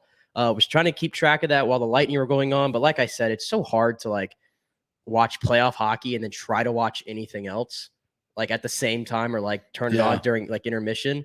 Very hard, especially when it's the Rays offense right now, which is just, being honest, completely boring. But they did pull out the win yesterday, and the bullpen, which continues to be the best part about this team. Yes. 6 innings of no runs given up last night. No earned runs, rather, given up by that bullpen last night. JP Fireeisen still sitting on a 0.00 ERA. Yep. Jalen Beeks was freaking nasty yesterday. And Springs was good. Gave up a couple of home runs. One to a former Ray, Nathaniel Lowe, who I guess was bitching at him as he was running down the baseline about a couple of high and tight pitches. Shut up. I mean, you get a home run, it's like the best retort, but I guess he felt like he had to yell at Jeffrey Springs. Springs gives up a couple home runs. Not a bad outing for him. Arozarena goes yard. Good to see that. Need that. We have a little audio on that? Yeah, we do. This is the one off John Gray here. Ooh. There's a high shot back into deep left off the bat of Arozarena. That baby's gone. Home run for Arozarena. Home run number 5 for Randy, and the Rays are on the board. Finally, a home run. That's a slow trot, too. It's a slow trot. Very, very slow trot for Randy there. Yeah. Soak it in. Yeah. Doesn't happen often. He's been heating up. A little bit. He's been heating up a lot lately. So between last game and this game, 30 straight Rays retired. That's 10 straight innings worth of 1-2-3 baseball. Yeah, they went 17 scoreless innings. They struck out 15 times last night. 15 times off of John Gray. But they get that. Harold Ramirez comes on, putting a pinch hit. Single to tie things up at 2-2 in the 8th. So that was a clutch hit for him from Hey Ram. And then Brujan with a little sac fly to get Phillips in. Makes it 3-2. Rangers tie it up. And then Choi with a double into the corner after our man Kevin Cash gets ejected for arguing that KJ held up on a check swing. And then they get the W. So nice win by the Rays. Yeah, it's continuing to be the bottom of the order for the Rays. That is alarming me, which last night they struck out 9 times last night. The bottom 4 in the order, which every night is made up of Walls, Phillips, Brujan, Zunino, Mejia. It's some variation of that every night. 9 more strikeouts for that group. That's a problem. That's a problem. Yeah. Because I think the front of the lineup really isn't doing – I think the front of the lineup isn't really slumping as much. I think Choi has had big hits. Margot obviously has been very hot for a while. Rosarena's been getting going. Yandi's been solid. Kiermaier, our new leadoff guy. They're not really the problem. It's the bottom half of this order, but that's what happens when you have injuries, right? You have to, they're playing Vidal Brujan every day. I don't think he's ready for that role right now. So they're piecing it together. They're piecing it together right now. They got another one today against the Rangers at 2:00 a day game. Hopefully you can get a split because Kluber against Hearn. Yeah. I don't know who Hearn is, but because of that, I'm sure 3-3 with a 5.36 ERA. And because of that, I'm sure he'll. For God's sakes, let's not turn him into Cy Young today. Yeah, because I don't think you could afford to lose 3 of 4 to this team.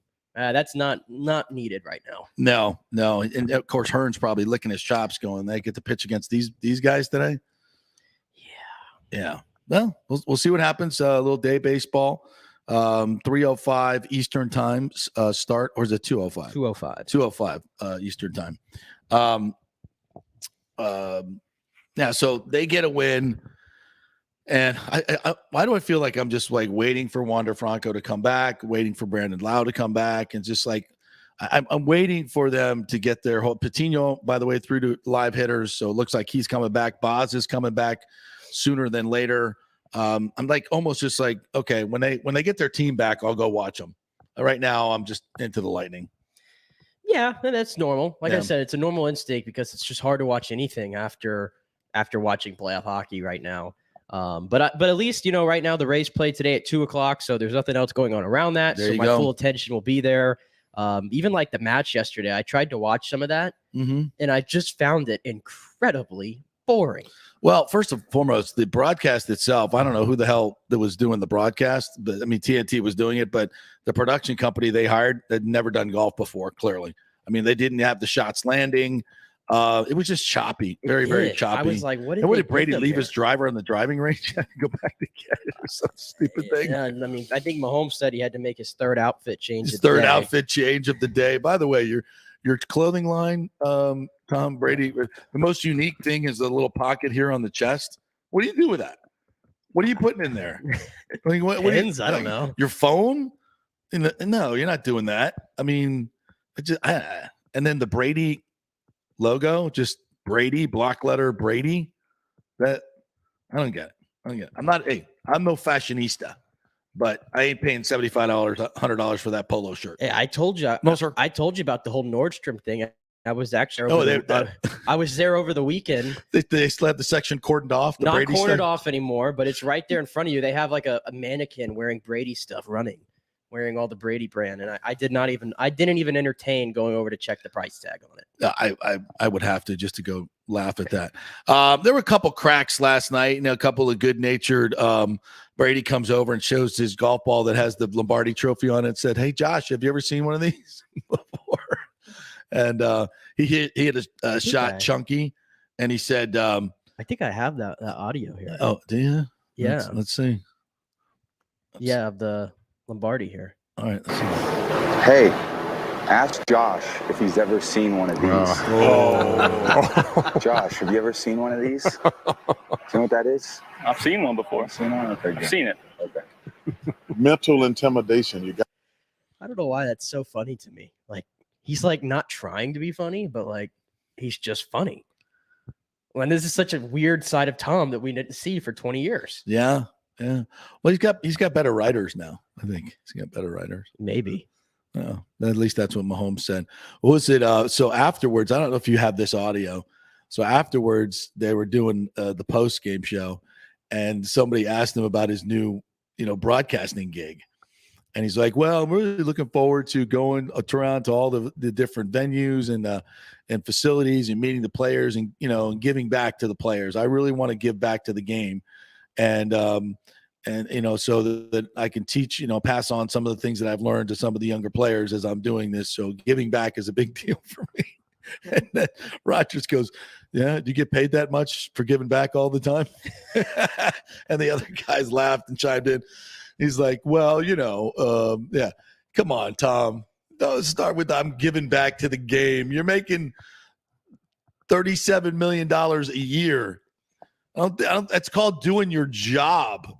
I don't know. I guess you could say that he doesn't have to pass on anything to other quarterbacks and things like that while he's visiting the facilities, but I don't know. That seemed to ring a little hollow. Well, I don't want to be I'm not anti-Brady, but sometimes when he says things like that, I'm like, well, I for one am thrilled to be a potential coworker of Mr. Brady when he gets here. So because you're working with Fox now. So yeah, okay. So thank you for that. Yeah. I am thrilled for that. I bet you are. Well, he'll be giving back to you. That's like when people ask you what do you do, I'm like, yeah, I work with Tom Brady. Yeah, I do. Yeah. Don't ask any more questions. But yeah. just that's all you need to know. We get paid by the same company. Yeah. We're colleagues. I might have a sliver of his contract. We have colleagues. Maybe they'll make a mistake and send you his W-2. if they need somebody to call games while he's like warming up, I mean, I'm available. Yeah. I'm available. Yeah. I mean, I promise you, I'm cheap labor. Yeah, probably not the same draw. No, I'm thinking. I don't think so. Probably not the same draw, but check your inter-office memos. Could be something coming your way soon. Other than that, I don't know. Brady didn't really do anything spectacular. He didn't hole out like he did last time. It was It's kind of carried by Rodgers a little bit. Yeah, he carried Rodgers him. is good at this stuff. Yeah, he's really good. I wrote Good player. I wrote a little preview piece for this, and I found out that Rodgers had a 5 handicap. Yeah, which is like the lowest of all of them. I think they're all around like 8 or something. And I was like 5 handicap. I don't. Do you think Brady's an 8 handicap? I would love to play him as an 8 handicap.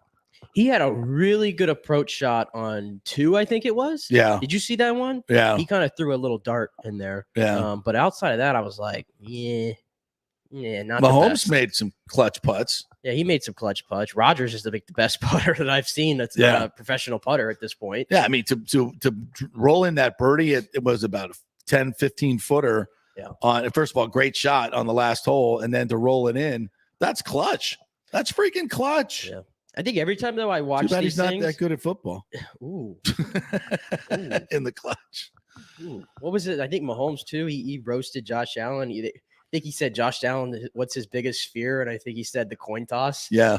Yeah. I'm like, oh my. That wasn't goodness. much of a roast, though. I mean, that's not a little light jab. And I It's a think jab, Josh Allen had the Brady combine photo on his ball.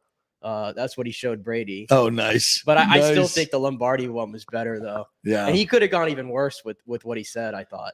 Yeah, I think I did record it, so I'm going to watch it today just to see if there's any more nuggets from there. But Yeah. when I watch these things though, like I was just watching Brady and I'm looking at it, like I still sometimes like, is this guy really the Buccaneers quarterback? It's still weird to me. It feels like just a very much like a mercenary type situation, which is what it is. Here you go. What it is, and it's great. It's fantastic. I love it. It's awesome that Brady's going to quarterback this team for the greatest schedule in the history of the Buccaneers and go after a Super Bowl. It's awesome. It's fantastic. I love it. He's our quarterback. That's fantastic. Would I like to see him get a little bit more involved in the community? I already Yes. know where you are. You saw him at the Las Vegas Aces game the other night, and you're mad that he's not here in Tampa cheering on the Lightning.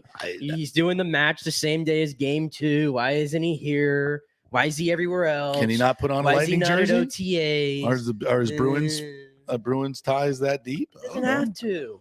I know he doesn't have to, but Gronk came over and hit the coils, got everything going. How many times do I have to tell you that Tom Brady? See Rondé and Barber Gronk, there all the time. How many times do Ric I have Flair. to tell you? I mean, that who's Tom bigger than Brady- Ric Flair? Tom Brady. Woo! How many times do I have to tell you that Tom Brady is in a different category of athlete than everybody you just named? By the way, I got a little behind the scenes for you. My buddy, our buddy Brian Fasulo, our good friend, who's produces infomercials. Just did one with Ric Flair. Yeah, I hear Ric Flair's coming back for one more match. That's what I'm hearing. Yes, he is. At 70, what, 3 years old? 74 years old. Yeah. Rick, buddy. But hey, he does really good commercial, and this one is for an ED pill, a special ED pill. ED pill? Yeah. What is an ED pill? Erectile dysfunction. Okay. Yeah, for us older guys, and evidently for younger guys as well that use it. Now, and I've seen the commercial. It's hilarious. If you could think of Ric Flair doing I could see an Ric ED Flair commercial. doing an ED In fact, I'll commercial. see if I can get the audio. We'll get the leaked audio. It's because it's funny. It's really good.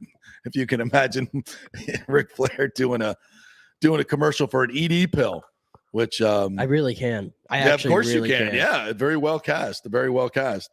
So absolutely. All right. And speaking of golf, so Dustin Johnson, you wrote a story on this as well. He got $125 million from the LIV tour for 8 tournaments. That's the report. Yeah. Around 125 million was the figure to join the LIV tour for this 8 events over the summer here.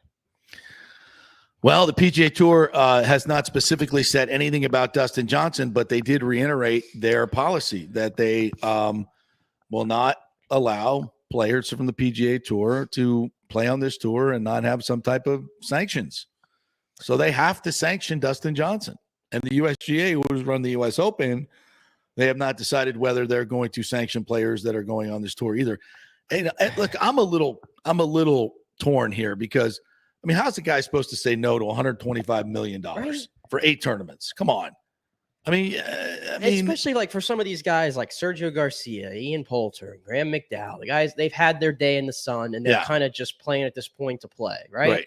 I mean, if somebody throws that money in front of them, they're never going to win that money for the rest of their career. They probably haven't won that much money in their entire career. I mean, what did that DJ make this year so far? 1.1 million? 1.1 million in the 11 events he played. And he's going to make 125 in these 8. To show up. Just to show up. And that's not including the $250 million purse that I think is for these 8 events. Where the hell do they get this money? Sounds crazy. Well, it seems like it's not market based. It's not market. It's just a bunch of sheiks in Saudi Arabia who love golf and just want to have their own golf tour. So they're just going to throw money at it, and it's not market generated. So how does the PGA Tour can't match that? I will say this though, I thought a lot more about this, and it's not sustainable either. I thought a lot more about this, and I kind of have a different take than I did yesterday after really thinking about this. Like, it's not for me because I don't think, like, Rory McIlroy even went out and said yesterday, if you look at the names there, I don't think it's something to jump up and down about. No, it's not. Even he said it. It's not for me. No, but I'm not watching it. I mean, I might peek in this weekend, but not. The more I think about it, though, like, these guys aren't owned by the PGA Tour. You know, I think it kind of works a little different in golf. How they can say you can only play on our tour, you can't play anywhere else. Right. I think that really just comes to the fact it's because it's Saudi, and I want to know why. Why is it that this is the entity that's getting the most criticism? Because they're taking Saudi money. I've told you over and over before that the WWE, for example, does like 2 shows in Saudi Arabia. Right. And like they got killed for it maybe the first time they did it. But since then, it kind of is just a normal occurrence, whatever. They bow down to the Prince King, whatever he wants, move on about it. So they don't really get hammered for that as much anymore. I mean, the NBA just announced they're going to play games in the United Emirates. You know, all these other leagues are playing in countries that we could question human rights violations. Right. And why is it this one that's getting the most flack?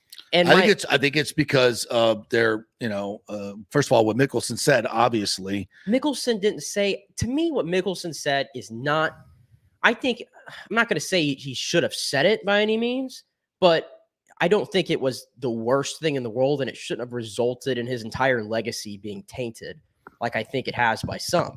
And I would ask too, are fans really that like upset about it? Honestly, the fans don't care. I don't think the fans really don't care either way. The fans don't care. And by the way, I don't want to see Dustin Johnson off the PGA Tour. We want to see him play. Yeah, we want to see all the best players on one tour. Yeah, you want to be able to see all of them. So it's not good for the fans. I understand what it's like for the players.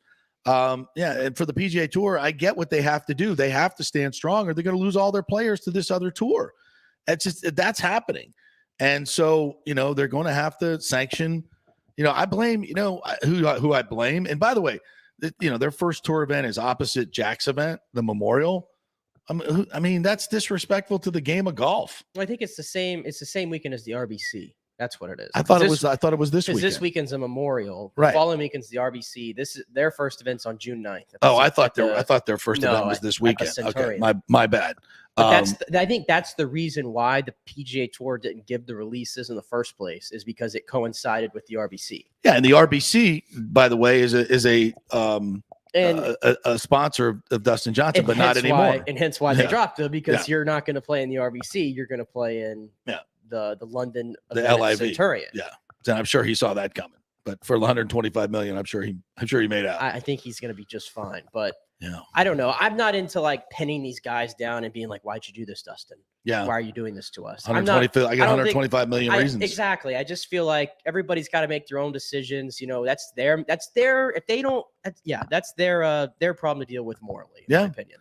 All right, we'll take a quick break. When we come back, Jeff Attinella is going to join us from Smack Apparel. They got some new shirts for the Lightning Series. We always love talking with Jeff, a former MLS goalkeeper, USF goalkeeper. We'll talk some soccer with him as well. The United States men's team very upset at the lack of support they got. Stay with us.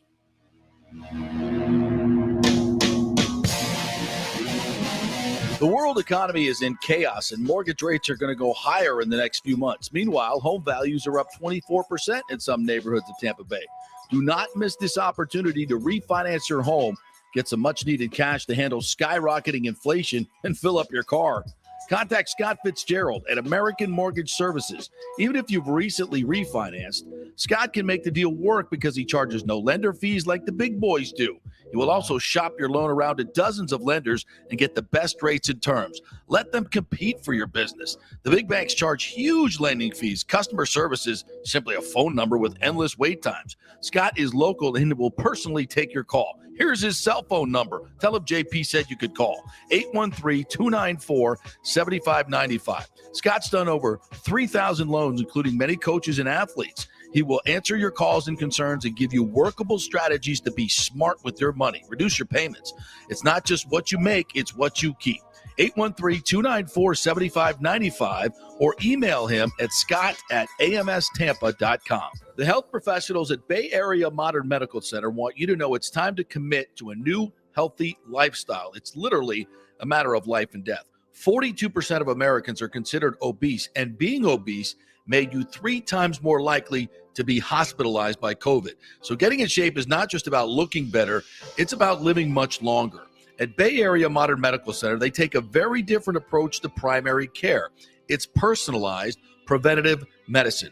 Christopher Lugo and his experienced staff are proactive in looking at your issues before they become a problem, encouraging a healthy lifestyle with proper diet, supplements, and exercise to optimize your active lifestyle. Building up your immune system, not destroying it with poor nutrition and bad habits. So call for an appointment, maybe change your primary care and get on a journey back to full health and a happy life. Call 844-977-3477 or go to BAMMC.com. Tell them JP sent you for priority scheduling. 844-977-3477 or go to BAMMC.com. Have you purchased a home in the last 10 years and the stucco is starting to come loose from the upstairs portion? Well, that can cause some serious damage that you can't see until it's too late. Is it becoming an eyesore? Have you contacted the builder and just can't get any relief? That's very common here in Florida. So call the law offices of Christopher Palermo. They can help you. Call 813-221-5636. That's 813-221-5636. He's recovered millions for his clients. The law offices of Christopher Palermo at PalermoPA.com. Pure sports. JP is back on. Welcome back. FanStream Sports. All right, welcome back to JP Peterson Show, brought to you by Bay Area Modern Medical Center in our second hour. And the Golden Diamond Source. If you're looking for a great gift for Father's Day, why not head on over to the Golden Diamond Source, get some of their great watches that they have there. Guys like jewelry too. So check them out, Golden Diamond Source, 0% financing for 5 years, the best selection of diamonds if you're looking to get engaged. And, of course, a great local company, Julie and Steve Weintraub, doing great stuff in the community all the time with their philanthropy. So keep it local, doing some shopping. Head on over to the Golden Diamond Source, 3800 Overton Road, just across the bridge in Clearwater. All right, I want to welcome in Jeff Attinella, former goalkeeper for the Portland Timbers and the University of South Florida alum and All-American, and also our Smack Apparel representative, and he's sporting that really sweet T-shirt right there. I love that one. What's up, Jeff? How are you? I'm good, boys. Thanks for having me on, man. I appreciate it. So the folks that are watching on our YouTube channel and also on Twitter and Facebook, show that again and tell us a little bit about the what you got going there. A couple skylines, Tampa Bay greater than New York. Yeah, I mean, the message is pretty simple. We felt like, the inner city rivalry that goes on here. I grew up, going to Tropicana Field surrounded by Yankees fans when the Rays couldn't win more than 50 games a year, fighting the good fight in the outfield. And, now I think the tables have turned a little bit. There's a lot of New Yorkers moving down, and it's my mission to convert these transplants into Tampa fans. So, trying to get these New Yorkers on board. We've been beating them in the playoffs. Obviously, last night slowed the momentum down a little bit, but we're not worried about it. And, we're trying to spread the message that, hey, if you're moving here, if you're living here, Tampa Bay is better than New York. There's a reason you stick around. Merely a blip on the radar last night's game. Where there's no panic in the Lightning dressing room, I can tell you that. So I like the Skyline shirt. How can folks get that one? Yeah, thanks, man. We have them at smackapparel.com. And then if you're local, they're at Heads and Tails. And I think we just got them into a store called Creme de la Creme. It's on, I want to say it's on Bay to Bay. I think it's on Bay to Bay. Mm-hmm. So yeah, man, we're going to be trying to get them in different stores around town. And, you know, the easiest way is smackpro.com, or if you're heading over to one of those stores. Yeah, Heads or Tails, great place right there by the West Shore Mall, one of our advertisers here. So go on over and grab one there for the watch party on Friday night, which will be back in Amalie Arena. Had a great crowd last night. And maybe on the back of the shirt, we can add some certain things about why Tampa Bay is better than New York. I mean, there's so many things we can say, right? I mean, at this point, the entire city wants to move here anyway. I think that's proof positive that we're better than New York. I wanted to add the tagline, "There's a reason you don't leave." But, exactly. Yeah, there you go. Yeah. You know, it was a quick turnaround. So maybe the second rendition of this shirt will add some taglines that hit home a little bit more. And many reasons that they leave to come here. Yeah, right? exactly. Yeah. No, so it's fun going back and forth with the Rangers fans. They can be so obnoxious, and I love the fact that they all got so celebrating their big win last night, like they've actually done something. And I'm like, oh, isn't that cute? You know, it's a 7-game series, right? You guys have won nothing.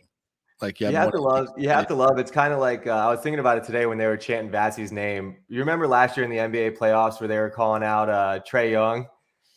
Yes. And it was just they're hammering him, and then they win in Game 7, and it was just like the whole thing just died right on the spot. So you gotta love fans that are into it, though. And New York definitely supports their team, so you gotta love it. Yeah, I was wearing my Kucherov #1 bullshit T-shirt yesterday that you guys made. Has that been the most successful one that you guys have made, or one of? Yeah. I mean, anytime. So it was cool. The story behind that is pretty cool in that we came out with it thinking that it would be a pretty good shirt, and then we actually got a phone call from Kucherov's agent, and we thought somebody was trolling us. We thought somebody was scamming us, And then so once they all started repping it, and then once all the boys wore it during the parade, it was just kind of game over. Everybody needed it. We couldn't print those fast enough, and I still see them. I just moved back, so I still see them all around town. I'm downtown, near Emily, and even my daughter. Not that it's the best shirt for my daughter to be pointing out, but she's 5 years old and she sees that design and she's like, "That's a Smack shirt." Like, yep. Yeah, it is. Any other ones in the hopper here? Yeah, so the one, we're really trying to, help build the culture of the Tampa fan base a little bit. That's one of my main missions, because I think that, as a sports city, we're still pretty young, and we're still trying to, develop the fan culture here and get everybody supporting all the Tampa teams. So, our big motto for Tampa sports in general is boat parade or bust. We think that the boat parade is the most unique, fun. I've been to 3 of them. Somehow I was still playing, and I managed to get home to all of them. Yeah. And it is the most can't miss, most fun thing. It's just the best thing that you could possibly do for a city. And, so we're all in on the boat parade or bust. We think it's a good motto for Tampa sports because, I think all the teams are at a point where they're all playing for championships. I think every team will tell you that that's the goal. And, we've come a long way to have that be the goal. So we're trying to support it with that movement and, get the guys behind that, the boat parade mindset. Jeff Attinella joining us here from Smack Apparel, also All-American goal at University of South Florida, played in the MLS.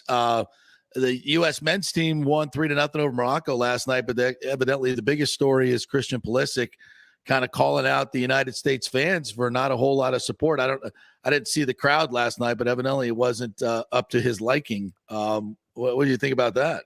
Yeah, I mean, it's I get where he's coming from because they're coming off of a very long season. And then the way that the World Cup is set up this year, there's no break for those guys. I have a lot of buddies that aren't on national teams and they're all in the Bahamas. They're all doing all these different things right now, getting a nice little mental break. And then the guys that are with the national team have to play 3 friendlies to prepare for the World Cup. They're not getting that break. And especially guys coming from Europe, they have to parlay that into the next season right away. So there's really no break for these guys that are going, pretty much year round. And, for the support to show up and, for people not to be there, I'm sure it was very disappointing for guys that are excited to represent their country. But, at the same time, not to make many enemies at U.S. Soccer, but you look at ticket prices for these games and you're kind of pricing people out. And it's, do you want to spend $200 to go watch a friendly versus Morocco, or do you want to spend $200 doing pretty much anything because it costs about $200 to get from A to Z now? So it's a tough problem. I hope that the U.S. national team can lower those prices and get some fan support a little bit. And, these guys, it's a young group that has a lot of energy, has a lot of really talented players that, they're kind of like you say, they're young, dumb, and can make a run. So, you want the country to be behind it. And when the World Cup is, I I think people forget how exciting the World Cup is when the World Cup's rolling here in the U.S. and, to have it during the winter and during NFL season, they're going to need all the support they can get because that people are also going to be tuned into football. So hopefully they can get it sorted out.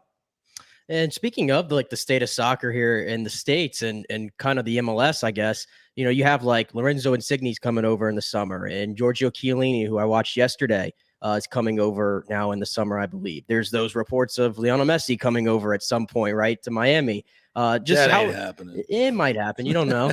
But if it does happen, or even those two guys coming over, especially like Insigne, who still, I think, is kind of in his prime.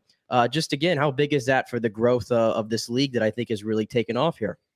It's big. It's pretty interesting because I actually went to about 2 or 3 weeks ago. I had the opportunity to do some scouting for the MLS Next program, which is pretty much they're essentially trying to build academies to get kids into soccer young and feed them up to the pro ranks, feed them to Europe, feed them to these MLS clubs.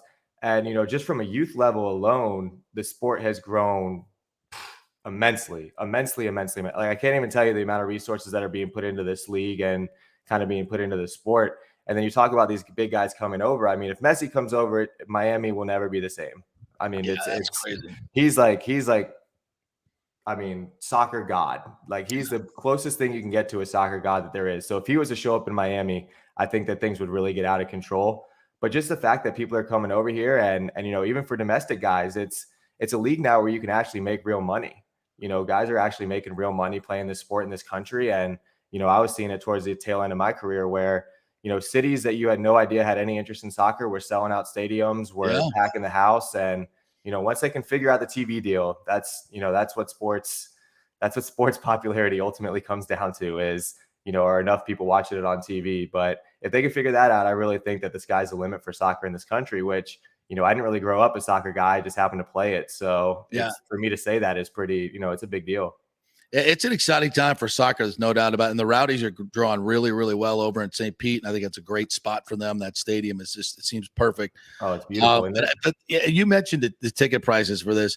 Does that have anything to do with the new deal that they struck with the men's team and the women's team now getting equal pay? Because, I mean, that $200 for a ticket for a friendly in this inflationary environment that we're in is just ridiculous. Nobody has $200 to go watch a friendly side. If it's a World Cup game, I get it, but that's not going to happen. Is that part of this new deal? I don't know. I think that might be jumping a little bit too into it.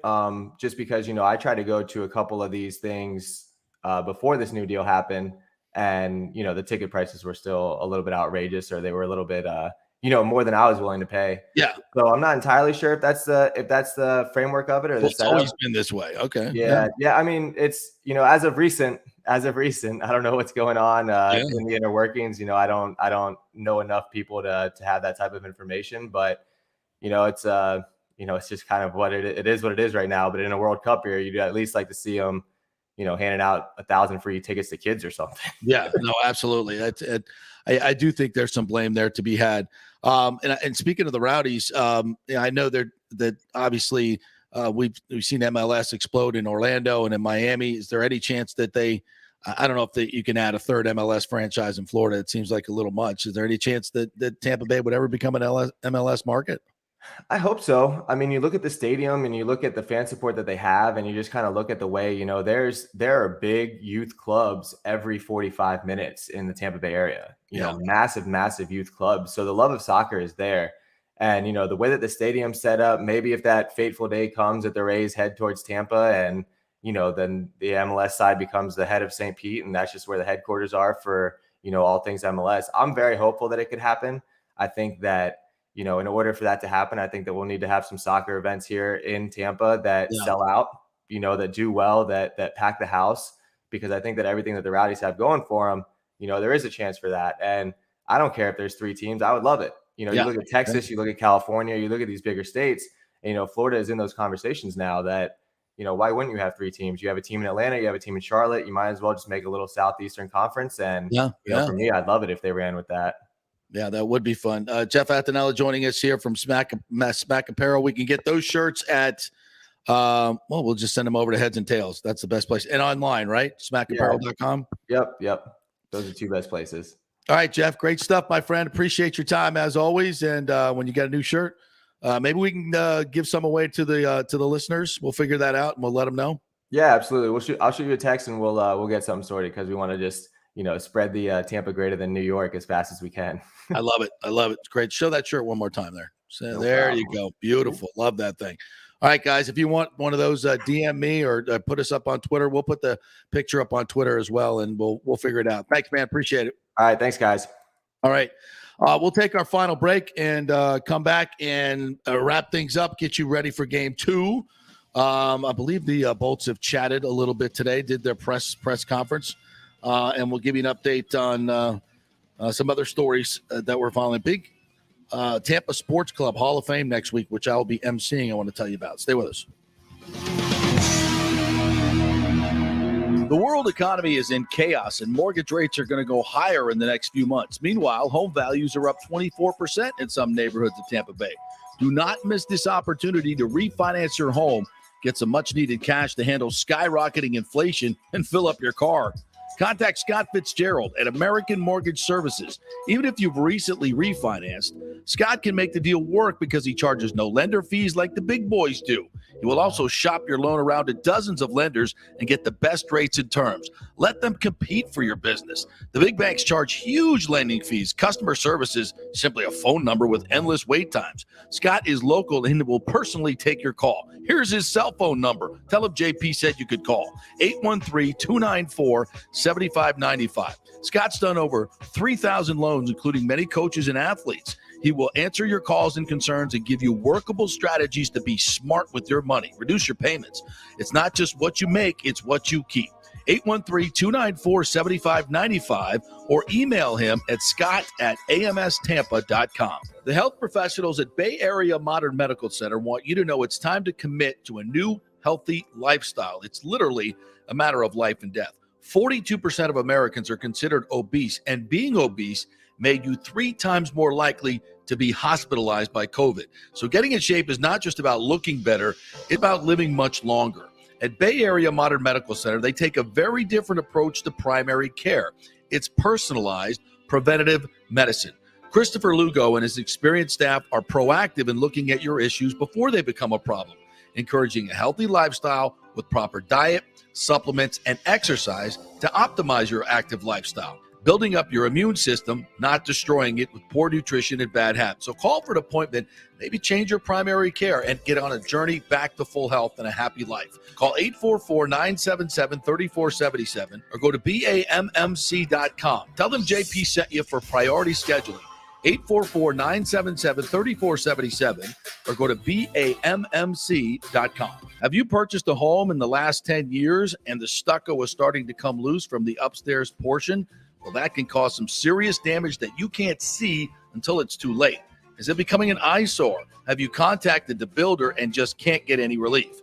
That's very common here in Florida.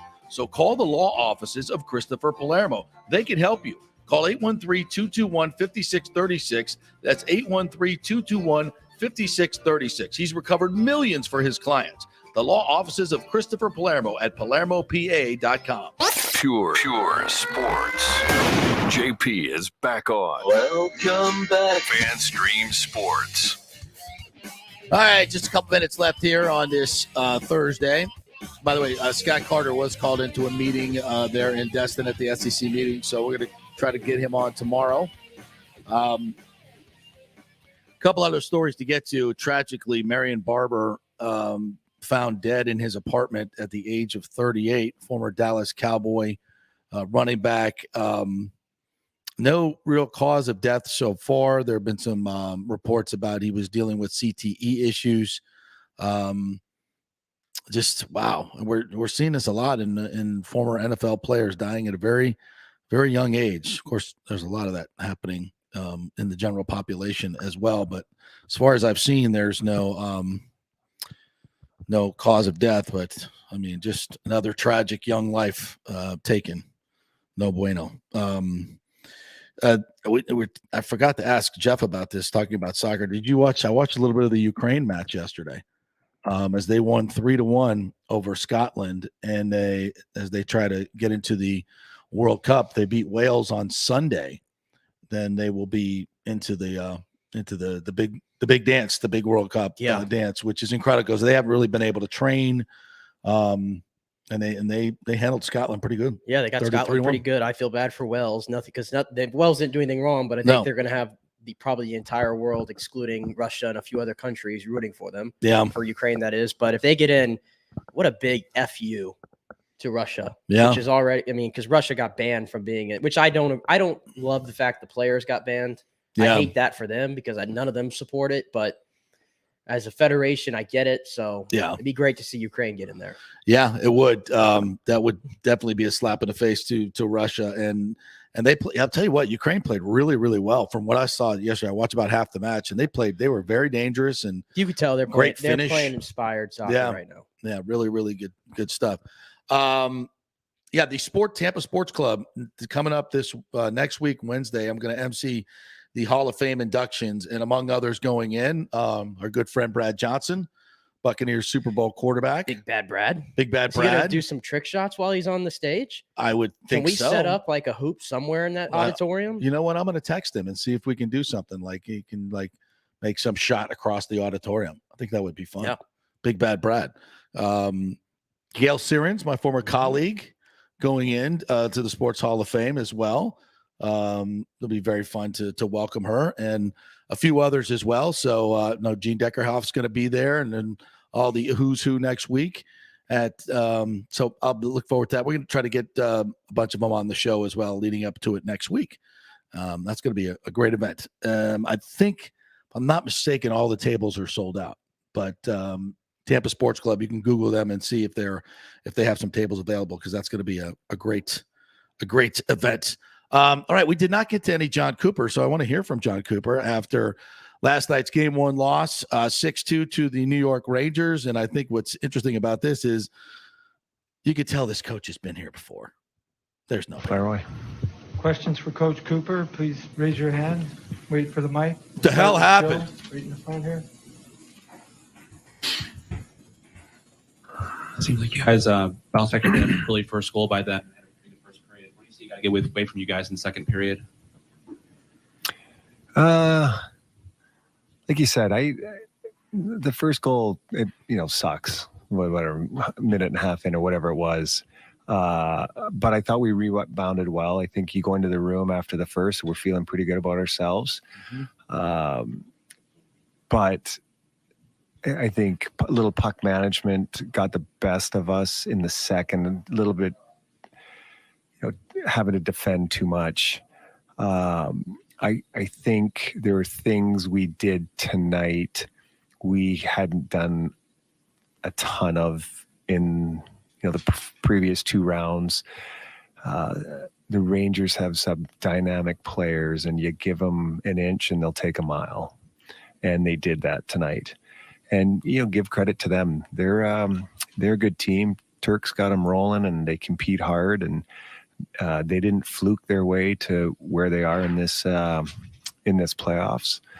But in saying that, we have better in us as well, and so this is you look at this in the grand scheme of game of inches.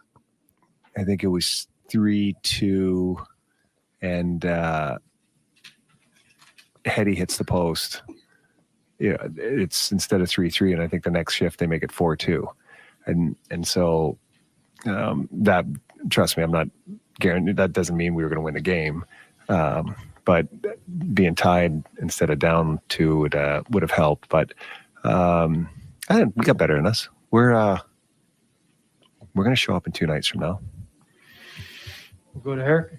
Mm-hmm. Other than the goal on the second shift of the game, did you like the way the first period went in terms of what you were creating and the battle level and the compete and all those things you liked? Yeah, I do. I think, I don't know what was going on in their locker room, but I think at the time we probably were feeling a little better about ourselves than they might have.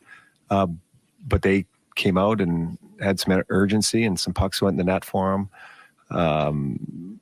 But we might have got a little tired as that game went on. Mm-hmm. It's because we haven't played in a game for a while here, but that's, no excuse on our part. I give Rangers full marks on their game, their plan, their effort tonight. And like I said, we'll try and make a few adjustments here, and we'll be back in 2 nights. So no panic there, as there should not be. As we recall, game 1 against Toronto, a 5-0 loss, and the Lightning clearly bounced back, make their adjustments, and do what they do. And that's fully what I expect for Friday. The boys will be ready, especially Andre Vasilevsky. If you haven't heard this stat, the last 18 times they've lost, they've come back and won in the playoffs, which is just ridiculously crazy. And I expect them to do it again. All right, big thanks to Mike Bell from 92.9 The Game in Atlanta, Dan Lucas, who joined us from Madison Square Garden, Jeff Attinella as well. Thanks. We get Scott Carter on tomorrow. Great job, Nick Edis. And the Rays 205 today against the Rangers. We'll see if they can even up the series and split with them. And we'll be back tomorrow for another great show to set up Game 2. See you then. Have a great day.